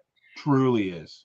So it's funny, Corey. Well, not funny, but it's ironic that you're talking about this because it has been brought to like I've been asked the question: are they doing this for the sake of wildlife? Are they doing this for the sake of keeping anglers and outdoor enthusiasts out? And the answer is it's none of that. Believe it or not, what we have experienced when it comes to our weather phenomenons is that 100-year rain is not happening every 100 years. It's now happening every 10 years. So. We've seen it in Brampton. We've seen it downtown Toronto where they've had those major floods, after a thunderstorm passes through. They have to start preparing for that because we are starting to see weather phenomenons a lot more frequent. And the infrastructure. No, it's true. That's what's happening. You're seeing, listen, the municipal planning is all about liability, right? And the municipalities see this as liabilities, and these big valleys, like these systems, like that little bit of rain, like I think on Wednesday we got about 10 millimeters of rain. The 16 Mile Creek at Britannia Road, because I was in it, it doubled in volume. Like it went from, let's say 3 CMS up to 6 CMS, which to a lot of people is like, oh, big deal. But I'm like, that's only after 10 millimeters. It doubled. And if the hydrograph, it goes like, it goes up and then comes right back down. So by Thursday morning, so between let's say late Tuesday night, early Wednesday morning, in 36 hours, it had crested and gone right back down after a very small rainfall. So that means that you get one of those like 1 inch, 2 inch, 3 inch storm events, that whole valley's flooded, right? And there's a reason. What's cool about those valleys too, though, is you can't build in those valleys. Like the topography will protect the valleys, like from homes, like the fish that live in those valleys. And we're talking, they're spawning salmon in there. We've seen steelhead, brown trout, all the native fish in there. So, all of your creek chub, your river chub, it's like a CFN fish ops dream down there in some of those pools with some of the big white suckers and even smallmouth bass in 16 Mile Creek. But those fish are all well protected from urbanization because of you can't build on them because, dude, it's those sheer rock walls, that Queenston Shale, like we see. Anyone who fishes Bronte Creek, the Cattaraugus Creek in New York, huge rock walls. But the other problem, though, is that urbanization does impact them because of those runoff. So that was going to be my next question. How muddy was the water when you were there? I was surprised how muddy it got in a short period of time. So in less than 24 hours, less than 12 hours, it was pretty turbid. I'm not going to lie, to the point where I was a little unsure about walking around. This time of year, let's put it this way. In the middle of summer, if I lose my footing and trip in the creek, I don't care. Whatever. I get wet. Dude, when the water temperatures are around 3-4 degrees, 5 degrees Celsius, and we're hiking from this last week we were lucky, a couple of golf courses let us in. So this time of year is nice because the golf courses will let you drive down the cart pass with the truck. Whereas in the middle of summer, that's not going to happen, during their busy time of year. But we still have to hike down. So even though we can get to the trail, we're still hiking. I'm going to call it a trail, but it's not really a trail, dude. I'm hanging on to trees so I don't tumble down into the valley. Right.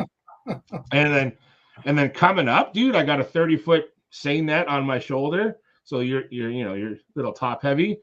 So coming up is way slower than going down. That's for sure. But I'll tell you though, is that it dirties up so fast. And then I don't want to trip and fall. That's kind of the point of my story, is that we do all this hiking.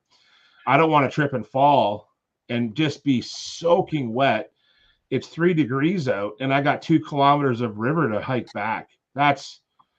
Fishing's different. When you're fishing in waders, you're a little more patient. You're taking your time. You're making your drifts. When you're working in waders, we got ground to cover, man. I'm just trudging up and down that creek, and that's when usually things go bad. When it comes to speaking of waders, who drew the short straw when it came to the repair of those waders and had to don them over their head? Oh, so that was Trevor. So that was poor Trevor. Well, it's part of the dad explaining to the. So when you have an avid young angler in the house like Trevor, for years, Dad fixed the waders, Dad spooled the rods, Dad tied the hooks, Dad did this, Dad did that. Now we don't do that. So the part of that story is those waders were actually his mother's. Do you have a teenage boy that has a similar size shoe to you, Scotty? Have you ever experienced that? Do I ever? Yeah.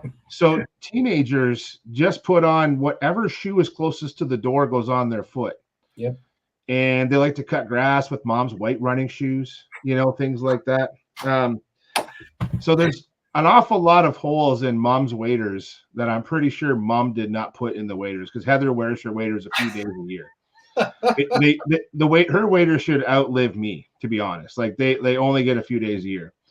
So he had to patch mom's waders last night. I show him how to do it. I use this is what I've been using. Oh, we lost Jay. Steve, to your point, Jay's back. I'm back. There you go. So we just been using AquaSeal. Now this one here has a cure accelerator, so I just use the bottom of a plastic, the old red cups. Everyone's got red cups, so just use the bottom. This accelerates the cure. This accelerates the rubber cement, basically, right? So that's what I've been using.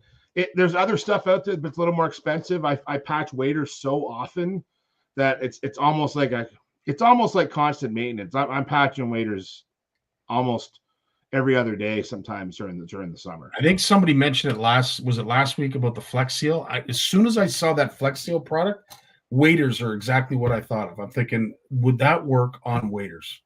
It might. I haven't tried it. I'm a little scared to try it. So at least with that stuff, that wader adhesive, if I mess it up, it's not a big deal. But if I spray a bunch of Flex Seal on my waders, like I'm not pulling that stuff off. No. Like that's a one and done deal, right? So I got some crappy waders in the garage. Like, dude, I probably have 4 pairs of waders in my garage that are actually mine, and there's different levels of holiness to them. Okay, you know, like they're not.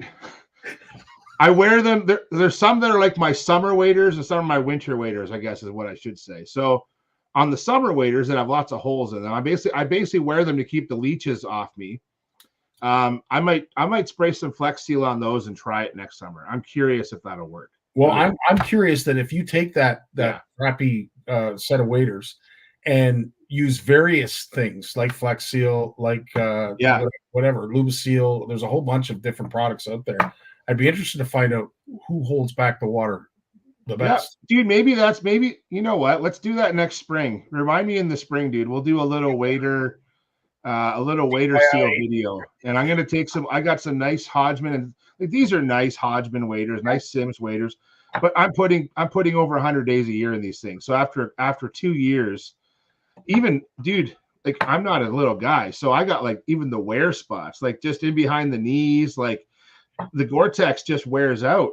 And I'm like, yeah, that Flex Seal, I wonder if I could just hose it down with Flex Seal. So next spring, that's Scotty, let's do a little CFN field testing. I think that's a good idea. Steve brings up a good point in regards to the water and how it is being treated in regards to urbanization. And of course, to Steve's point, absolutely, they have to do a better job of controlling. And of course, they do have the systems in place. Yeah. Here in Brampton, like here in Peel region, I have to say, when it comes to new construction, they have done a fantastic job making sure that water is collected properly. But you see at every rain event, it doesn't matter. Like the Credit River is just full of mud. A 16-mile creek, the same thing. But yeah, I mean, when it comes to diverting water, I don't know that goes on out this way as much as perhaps maybe it does out your way, Steve. But I will say this: there is an influx of holding ponds in every subdivision that they create, and it's not just a little pool-size holding pond. These things are good-sized ponds. So yeah, but is it enough? I don't think so.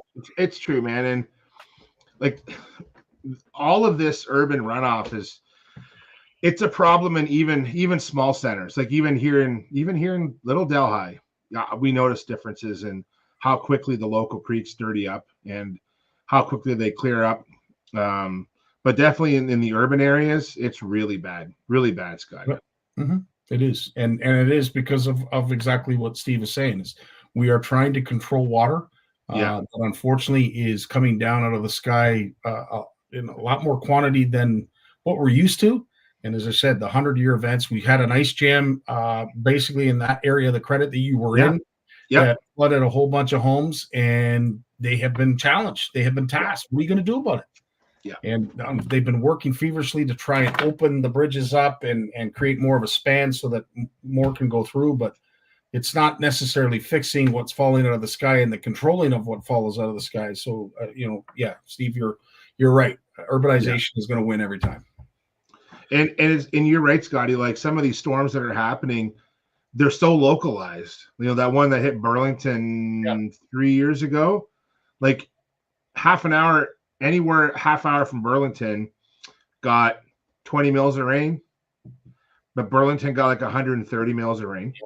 Like, if anyone drives if you're driving the Skyway Bridge and you're coming up to Plains Road, there's a creek through there. I forget the name of it. And it's basically, what do you call that? It's like a concrete channel. Like I forget what the name of that creek is now. It's a poor little creek, a sad little creek. Dude, it was flowing over the highway during that storm, right? Like That should never happen, and now it is happening like that. So 100%. Yes, Sonia, you're right. It was Churchville. That was the ice jam. As I said, we were in there for weeks trying to figure out who had gas, who needed gas, who was still living in their home. But there were a lot of houses in that area that were affected, and since then we've had to rebuild. The town has had to rebuild riprap.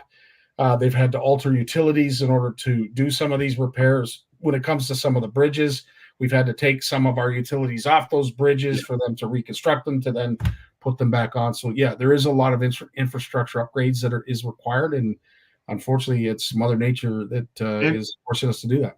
And actually, Corey makes a good point about groundwater. Like when you have, and I noticed this today. So the local creeks around here, we haven't had a ton of rain, right? And so like at all, like this fall is very similar to last fall in terms of volume of rain.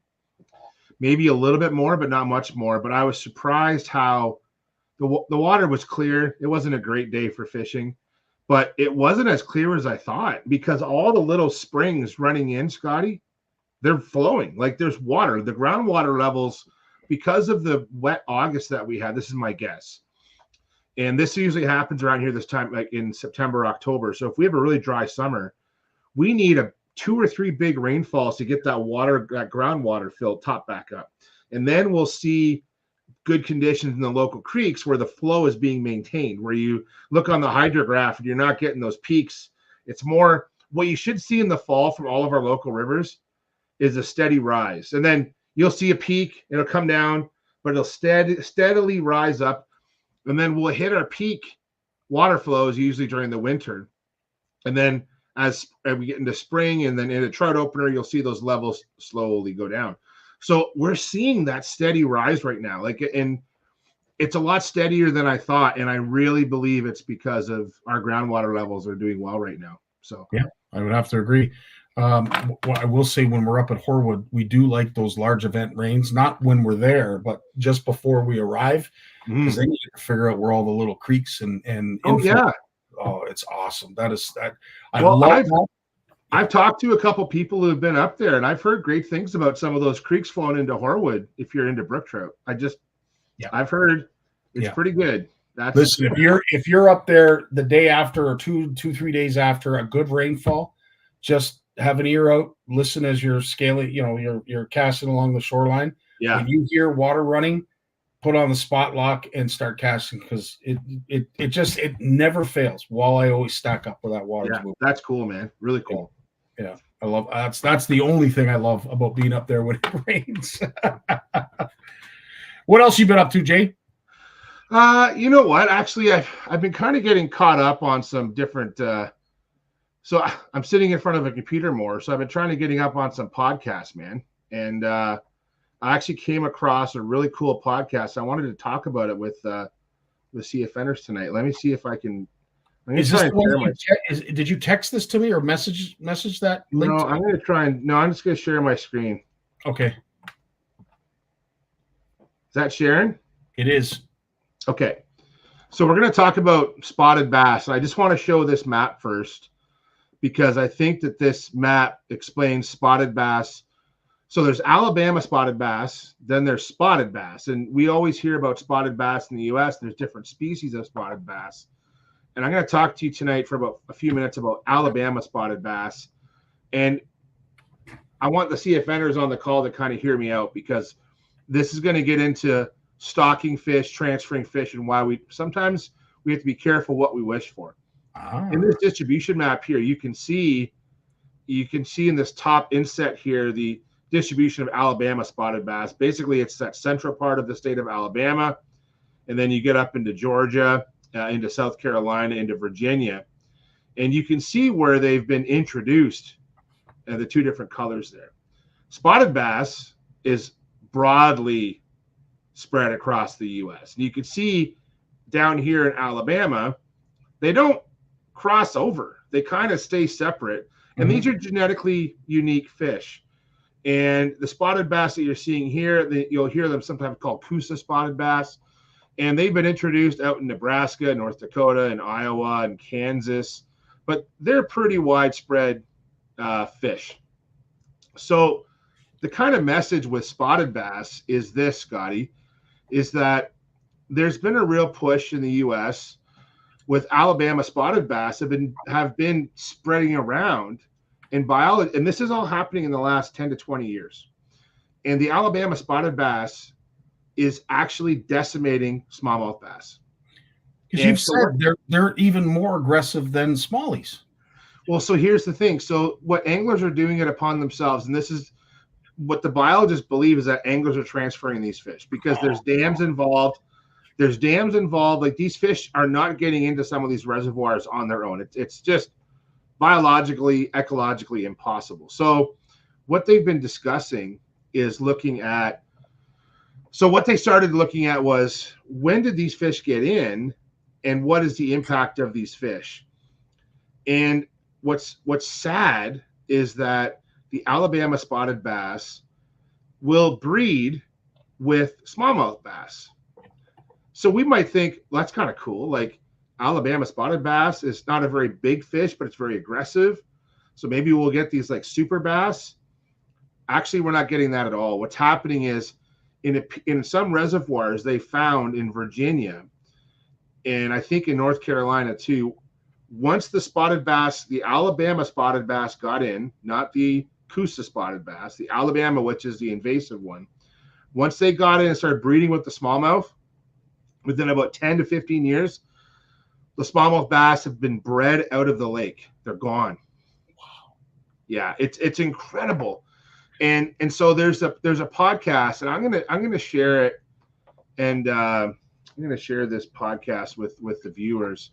Now, while you're doing that, Jay, I have to ask the question because a lot of folks, we talk about it, and I know we've mentioned them a few times, that birds have done a lot of stocking here in Ontario when it comes to fish. Is it at all possible that birds did any of this stocking of these invasive spotted bass? So it is possible. It is possible, but it's been happening at such a rate, and it hasn't happened over time. So these Alabama spotted bass have been in that distribution for a long period of time. And all of a sudden, they're showing up in other places. So it could be by birds, but if it was by birds, it would have happened probably at a slower rate over a broader area. Gotcha. So what's happening is the Alabama spotted bass is in a confined area, and then they're spreading. So the anglers are able to go get the bass, take the bass to other reservoirs. What they're doing, Scotty, is I feel for the anglers. What's believed to be happening is like a lake like Lake Norman, which is it's a reservoir. Remember, in the U.S., most of these are reservoirs we're talking about. And don't the viewers here should not think that these reservoirs, we should not be thinking about all the YouTube videos that we watch. Those are edited. These reservoirs are tough places to fish. The fishing is not always great. Natural lakes, like where we live in Ontario, Canada, like basically all of Canada is all natural lakes. I think we have 5% of our lakes are unnatural or man-made, and our natural lakes can basically withstand issues like stockings. But what's happening in the U.S. in the Alabama area is these spotted bass are coming in, breeding out the local bass. Now, they don't breed with largemouth. This is something I found fascinating. They don't breed with largemouth, but they breed with smallmouth. And we've seen this too, because there are cases of largemouth and smallmouth breeding, but they're very rare, Scotty. Like very, very rare. There's examples. You will see smallmouth breed with spotted bass, the native spotted bass, the Coosa spotted bass, and you get what's called a meanmouth bass. But even some of those offspring aren't viable. They're sterile. All right. Mm-hmm. Mm-hmm. Yeah. And so you end up with some of that. But in the end, your fishery turns into a bunch of Alabama spotted bass. And what they found is with this species in lakes that aren't fertile, like Lake Norman, they don't grow very big. They only get to be 12 to 15 inches long maximum. So you're actually you're not only hurting the ecology of the lake, you're even ruining the fishing of that lake. Yeah. Like, does that make sense, Scotty? Like, dude. You have more fish to catch, but they aren't very big. They're not growing. They don't have the growth capacity of largemouth and smallmouth in those systems. So Now you made the argument last week, Jay, that perhaps folks are doing this because the spotted bass, these Alabama spotted bass, they're aggressive. Yeah. And anybody who loves to fish bass love bass because of that aggressiveness. But at the end of the day, if these fish are this aggressive, do they become a species different than that of the native one that they are breeding with? Or how, like, I hear that the species warmouth, I hear meanmouth. Mm-hmm. Like, are these the subspecies that are coming out of these interactions with native and non-native? So there's been, in the last 10 years, there's been a huge push to map the black bass, basically map the genomes of the black bass. So figure out there's more black bass species than we realize. And what's amazing is that we've done so much work with largemouth bass in North America, but we've done such little work with the other bass species. We really have. And we've done work with, like, you know, we look at all the other game fish species out there, tons of work on northern pike, walleye, muskellunge, but bass, in terms of genetics, we've done very little work on it. So what they've been finding is in the southern U.S. especially, we're seeing, and I mean like basically from Tennessee south, like if I drew a line of southern U.S., you're seeing a lot of these unique species of bass that are we're figuring them out because of genetics, right? You know, even I think I mentioned on the last show, but even some of the work that's been coming out, they've changed the names of bass. So our largemouth bass has gone back to what's called Micropterus nigricans. Yeah, you were saying that, yeah. Right. And so, and because what they found is that Micropterus salmoides is what they've decided, the scientists who reviewed fish taxonomy or naming, they've decided that the Micropterus floridanus, which was the subspecies Florida bass, is not a subspecies at all. It's a species. That's what they've decided. So genetically, Florida bass is a unique species. They've done enough research now to show that, and this is all in the last literally 4 or 5 years, Scotty. So now Micropterus salmoides is the Florida bass. Florida, not even a Florida strain. It's the Florida largemouth bass. And then Micropterus nigricans is northern largemouth bass that we know, right? And so those two species are unique.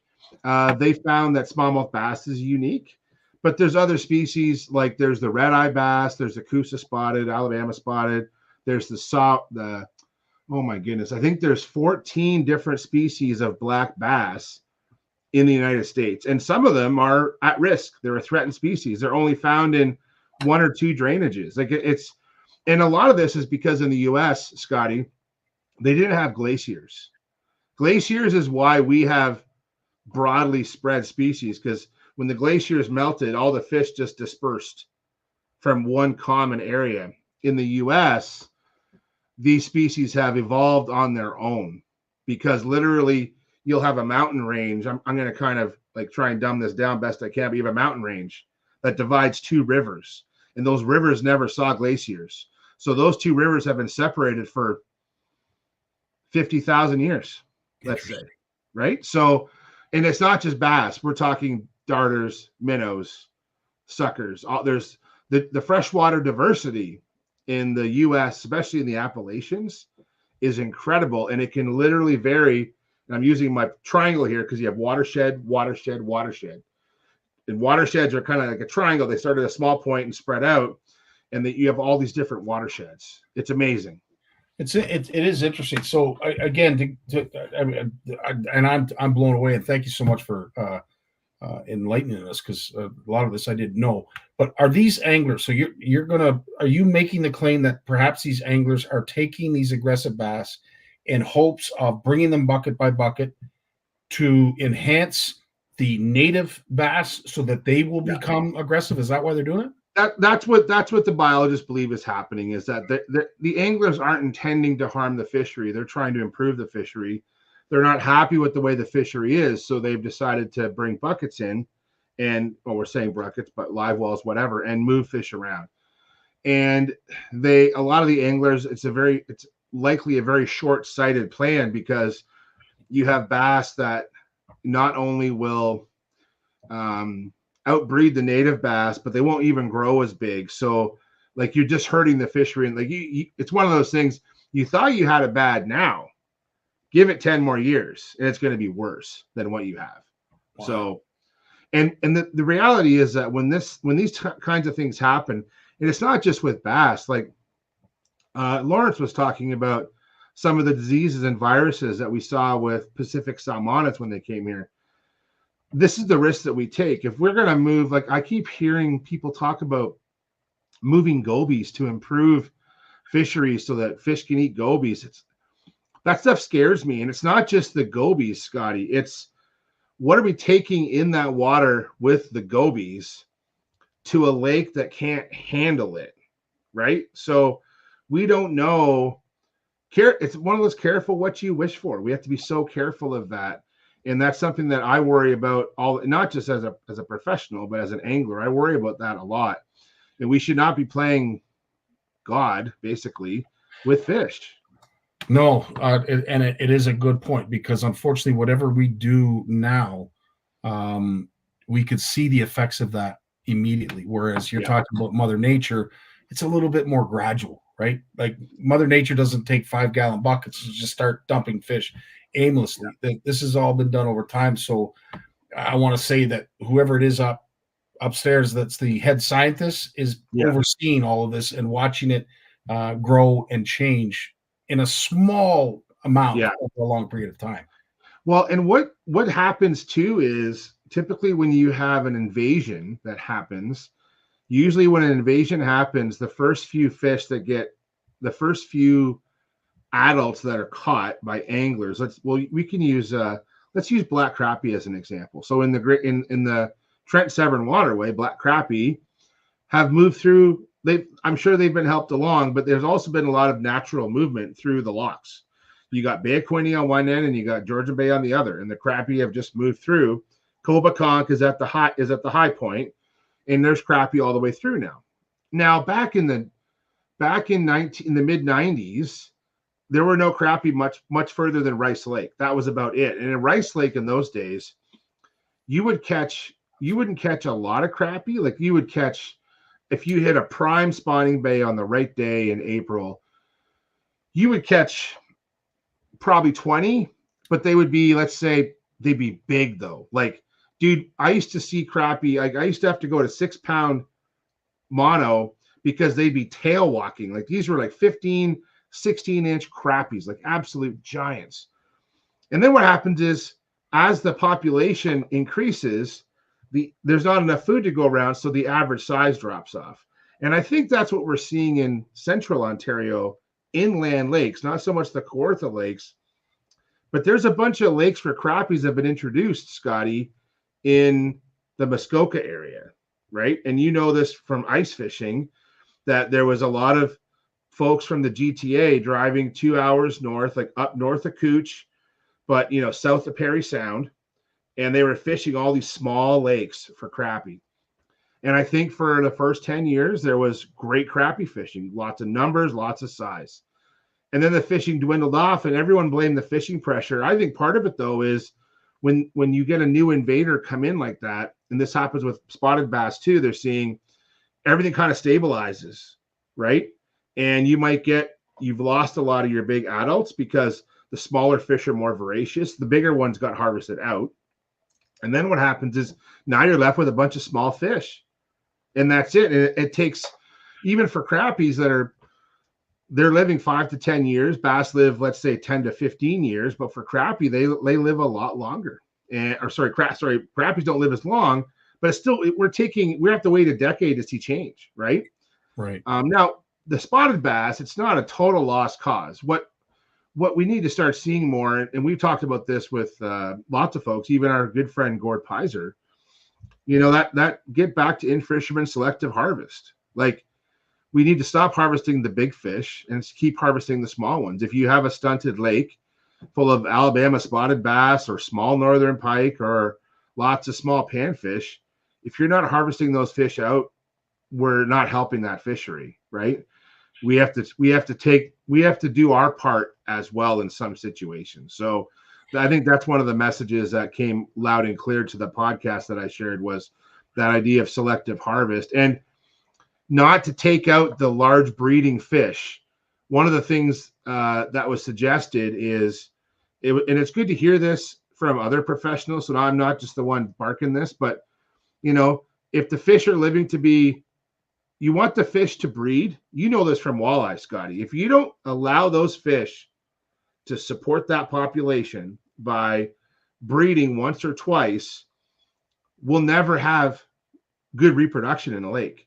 100%. So if your lake, let's say bass or a walleye or a crappie, let's say they mature at 3 years of age, where they're sexually mature, I wouldn't harvest them out till they're 5 years of age, as an example. But don't harvest the 10-year-old ones. Those are the big ones, right? It's hard to know what's a 5-year-old fish without aging them. Yeah. But what you can do is you can talk to your local M&R office. More and more lakes have broad scale monitoring data, and they might be able to make an estimate of, you know what, a 5-year-old fish, a sexually mature fish is the one you want to eat after it's had a chance to breed. So you want to make sure that you can harvest a sexually mature fish, and then it's okay to eat it, but don't eat the big ones. So you sort of have to look at the whole size spectrum. So, Amen. Sonia, what you just described is exactly what is happening in the lake that Sonia's talking about, where they were introduced. They were introduced illegally. They did take off, and I'll tell you, Sonia, they used to be huge. When we were first catching them out of that lake, they were massive. I can't say I've ever seen a crappie that big, but it's a settling pond. At least if it's the same one I'm thinking that you're talking about, Sonia, it is part of the holding and management of water. So I wouldn't necessarily want to eat what comes out of those or comes out of those ponds, but nonetheless, I marveled at the absolute size. To Sonia's point, the longer they've been in there, the more they've shrunk. And that's the hard part, is that, they get less desirable. It doesn't matter what species you're after, less desirable after a certain point, right? So it's because they're not big enough that we think they're less desirable. They still taste the same, man. We just don't want to clean. Like, dude, I'm going to cut my fingers off trying to clean 6-inch bluegills, right? Like, but in some places, those are the ones I should be eating, So, like, I'll clean a 7 to 8-inch bluegill. I'll let the 9s and 10s go. But a lot of the places I'm fishing, though, for those fish, I'm usually fishing off of Lake Erie, which I'm not too concerned about.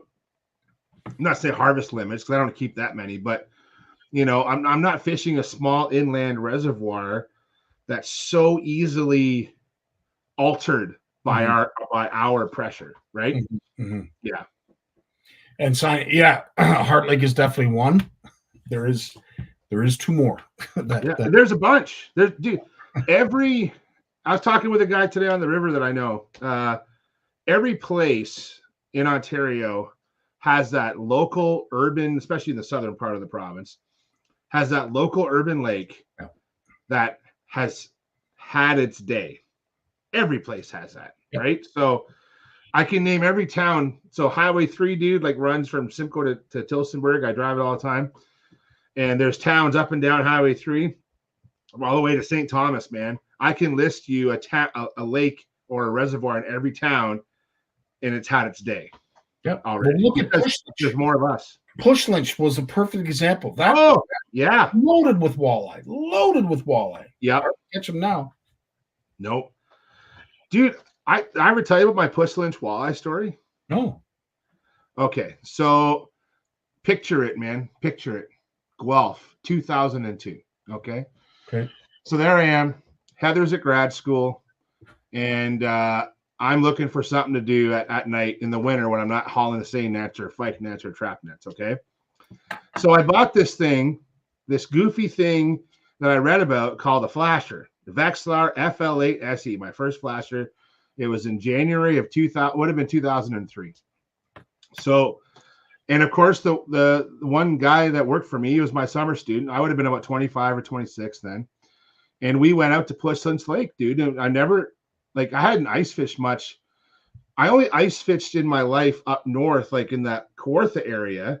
And all we could ice fish back in those days, Scotty, you know this, was I'd have to drive to Halliburton or Bancroft, and you'd freeze your ass off on a bucket for 8 hours for 2 lake trout. Maybe. I was going to say for one fish. Yeah, like it was brutal, right? Yeah.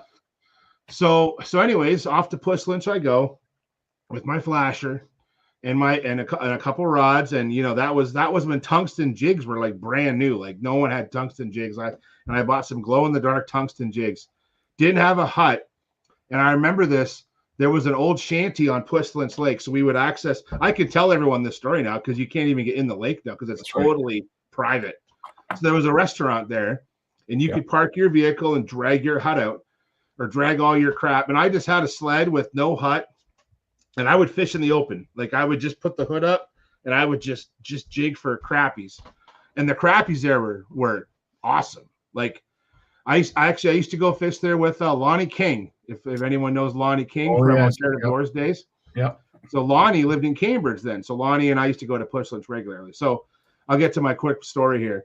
There was an old wooden hut out there. And so picture this old 2-person hut. It was a 4x8 by 4x8 by 4x8. Okay. So I could sit in it. So my buddy and I, and it was frozen in the ice on a slant. I'll never forget this. We go in the hut. Yeah. So my buddy and I go in the hut. We're back to back in this little hut, and it's so short, dude, that I got the rod totally sideways, and we're in the deep hole off the island. It's like 20 feet of water, okay? And this is my first time with a flasher, and probably the first day I used the damn thing, and I'm jigging my little jig, and there's this big red line, dude, just following my jig up, and I'm like, what is this? And I ended up hooking it. It was a 27-inch walleye. 27-inch walleye out of Pushlands. Yeah, but it only weighed like 3 pounds. It was the skinniest. Yeah. Like the head on it was huge, but it almost had no belly. We ended up getting 3 walleyes that night. And I won't lie, we kept one. It is by the time we took a couple pictures of it, it wasn't in good shape. We kept it. We felt bad because the next time we came back to Pushlands a week later, we saw the signs, please release the walleye. I'm like, oh shit, we shouldn't have kept that walleye. Didn't know. It wasn't fisheries regulation. It was a lake reg that the locals wanted on. So I felt bad. I will fully plead the fifth on this one. Whatever. Sorry. But dude, that was a great little fishery. And now it's even before it became a private lake, Scotty, it really fell off the map. It sure really truly did. Yeah, it sure did. And it's funny because the landowners, they put some money together back in the day. They also lobbied the M&R to help stock that lake.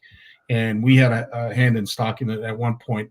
Not as many of our fish, nowhere near as many of our fish went in there as like White Lake and some of the other hatcheries that were available at the time. But Pushlands was, late 90s, early 2000s was something. And I remember everything you just described. I remember to a T. And in fact, it's funny you say that because I did meet Lonnie King. All his shows I used to watch religiously. Yeah.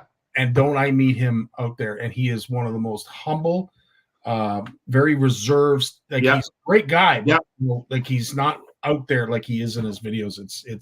He's very reserved. Awesome dude. Awesome.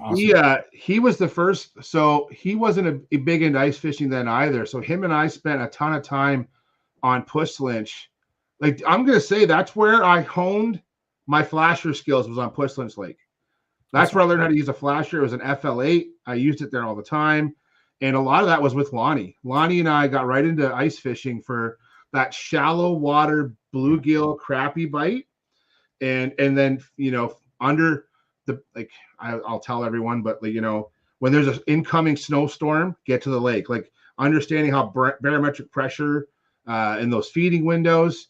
I did a ton of research on that lake with Lonnie, and we bought portable radios. Like him and I were out there, just the two of us, dude. It was, fuck, I even think you might have been out there with Lonnie, dude. Lonnie and I were out there so much, it's crazy. And I wasn't the size that I am now, so Yeah. we probably crossed paths out there We probably did. because I've been there. I don't know how many dozen times. When I lived in Guelph, I would fish Guelph Lake sometimes. If you wanted to catch, so I would go to Guelph Lake, do the century fish. What that was, Scotty, is I would go there and catch 100 perch at Guelph Lake and then go home. They were all 4 to 5 inches long, but I could catch 100 of them. Yeah. So I would literally catch 100 perch at Guelph Lake in the wintertime, and then I'd go back to my apartment in Guelph. But that was what you did in those days because there wasn't a lot of ice fishing around that Guelph, KW, Cambridge area, right? 100%. So George, yes, the last 3 unicorns were caught by our. Well, you know, I didn't hear much from George tonight, and as soon as I brought up walleye, he just came. He's like that Homer Simpson out of the hedge. He just comes right out, and there he is, and now he's going back in the hedge again. So it's true, George. I am one of those guys, but there's Sonya's got a great question, and I know the answer already, but I'll let you answer it because you have the knowledge behind it. Well,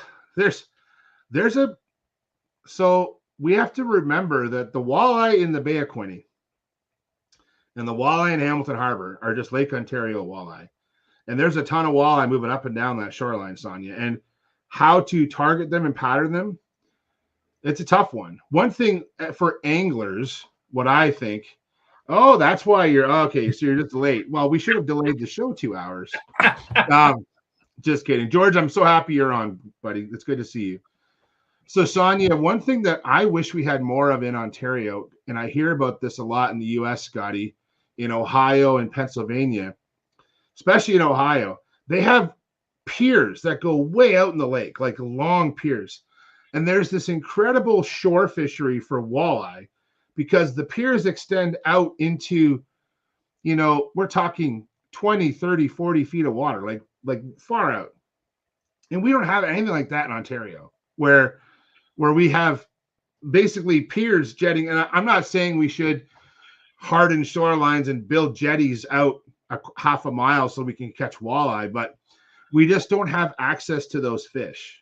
That's my belief. And they're moving up and down that shoreline all the time. They are. And now it's not like a constant wave of them, I'm sure, but I'm sure there's times where you're on shore casting and probably 200, 300 yards past where you're casting, there's walleye cruising, they're working their way around the lake, just like Chinooks do and cohos. Like, what do you think, Scotty? What's your take on those Lake Ontario? Oh, 100%. It's twofold, but to your point, when people would ask me, like, why don't we have piers like we see in Port Maitland and Dover? Why don't you see those in Lake Ontario? Yeah. Said, well, for one, the amount of material it would cost and we would have to retrieve in order to get to the depth. Like you're talking a 60-foot pier. Well, at that point in Lake Ontario, you're in 40, 50 feet of water, whereas in Lake Erie, you might only be in 20 feet of water. That's right. Now, they built those piers to control the wind and the waves. It's all like for the sake of storm management and making sure that, you know, Lake Erie and the north shore of Lake Erie doesn't erode back into the lake. We don't really have that problem in Lake Ontario until you get further east. And you start to see some of these smaller piers are nowhere near as big as the ones that you're talking about in the U.S. Yeah. But you're right. The other thing is, too, if you will find a lot of the stocking, if it's done for walleye, is not done near the credit. The credit is, you talk about unicorns. George talks about it is a unicorn that is well protected by a lot of trout enthusiasts. And walleye is not a fish that is desirable if you're a trout angler. Yeah. Right. So, I agree with that. Like it, and I think that walleye, how should I put this? So in walleye fishing in Lake Ontario is not as good as Lake Erie, let's say. Mm-hmm. And so we're not going to see a push to improve the walleye fishing in Lake Ontario because it's just not a good walleye lake. Like if we're going to invest money into a Great Lakes walleye, it's going to be into Lake Erie, not Lake Ontario. But they don't even need help in Lake Erie because like there's so much reproduction going on, right? So I just feel that, you know, Lake Ontario walleye, like we have our Bay of Quinte fish, right? And happy we have them. And there's other walleye to be caught, like in the St. Lawrence River. There's some great walleye fishing, especially out the east end. Like I know that winter walleye fishery around Cornwall and Brockville, it's a great fishery.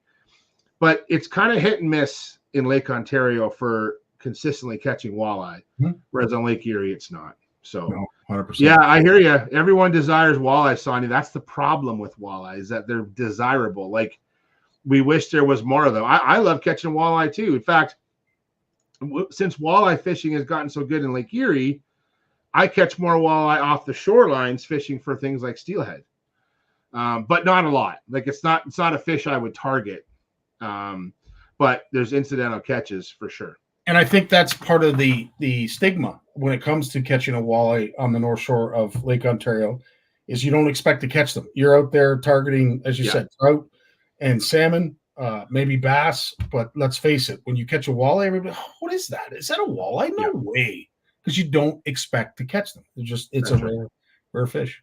Yeah. Hey, as always, dude, I can't thank you enough for your patience and sticking around as long as you do. And again, a wealth of information as always. We always look forward to this every Monday. I know I do. All good. Thanks, Scotty. Thanks, everyone. And we'll see you next week. Right on, buddy. You take care of yourself. All the best. Well, there it is. Yet another great show. I can't thank all of you enough for stopping by as you do.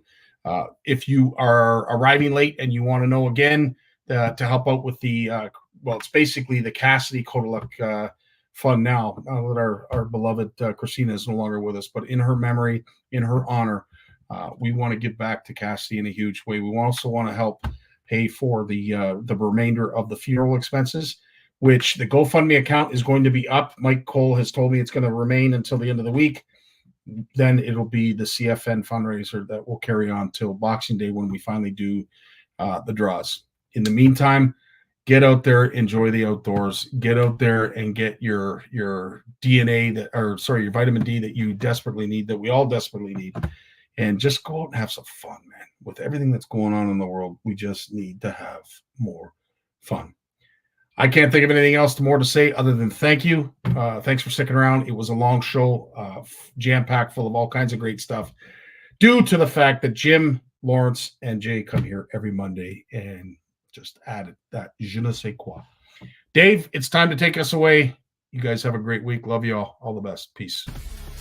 Well, as much as I hate to admit it, I guess we've run out of time. So I've enjoyed it, but I'm going to do something I haven't done since season 1. Turn out the lights. The party's over. They say that all good things must end.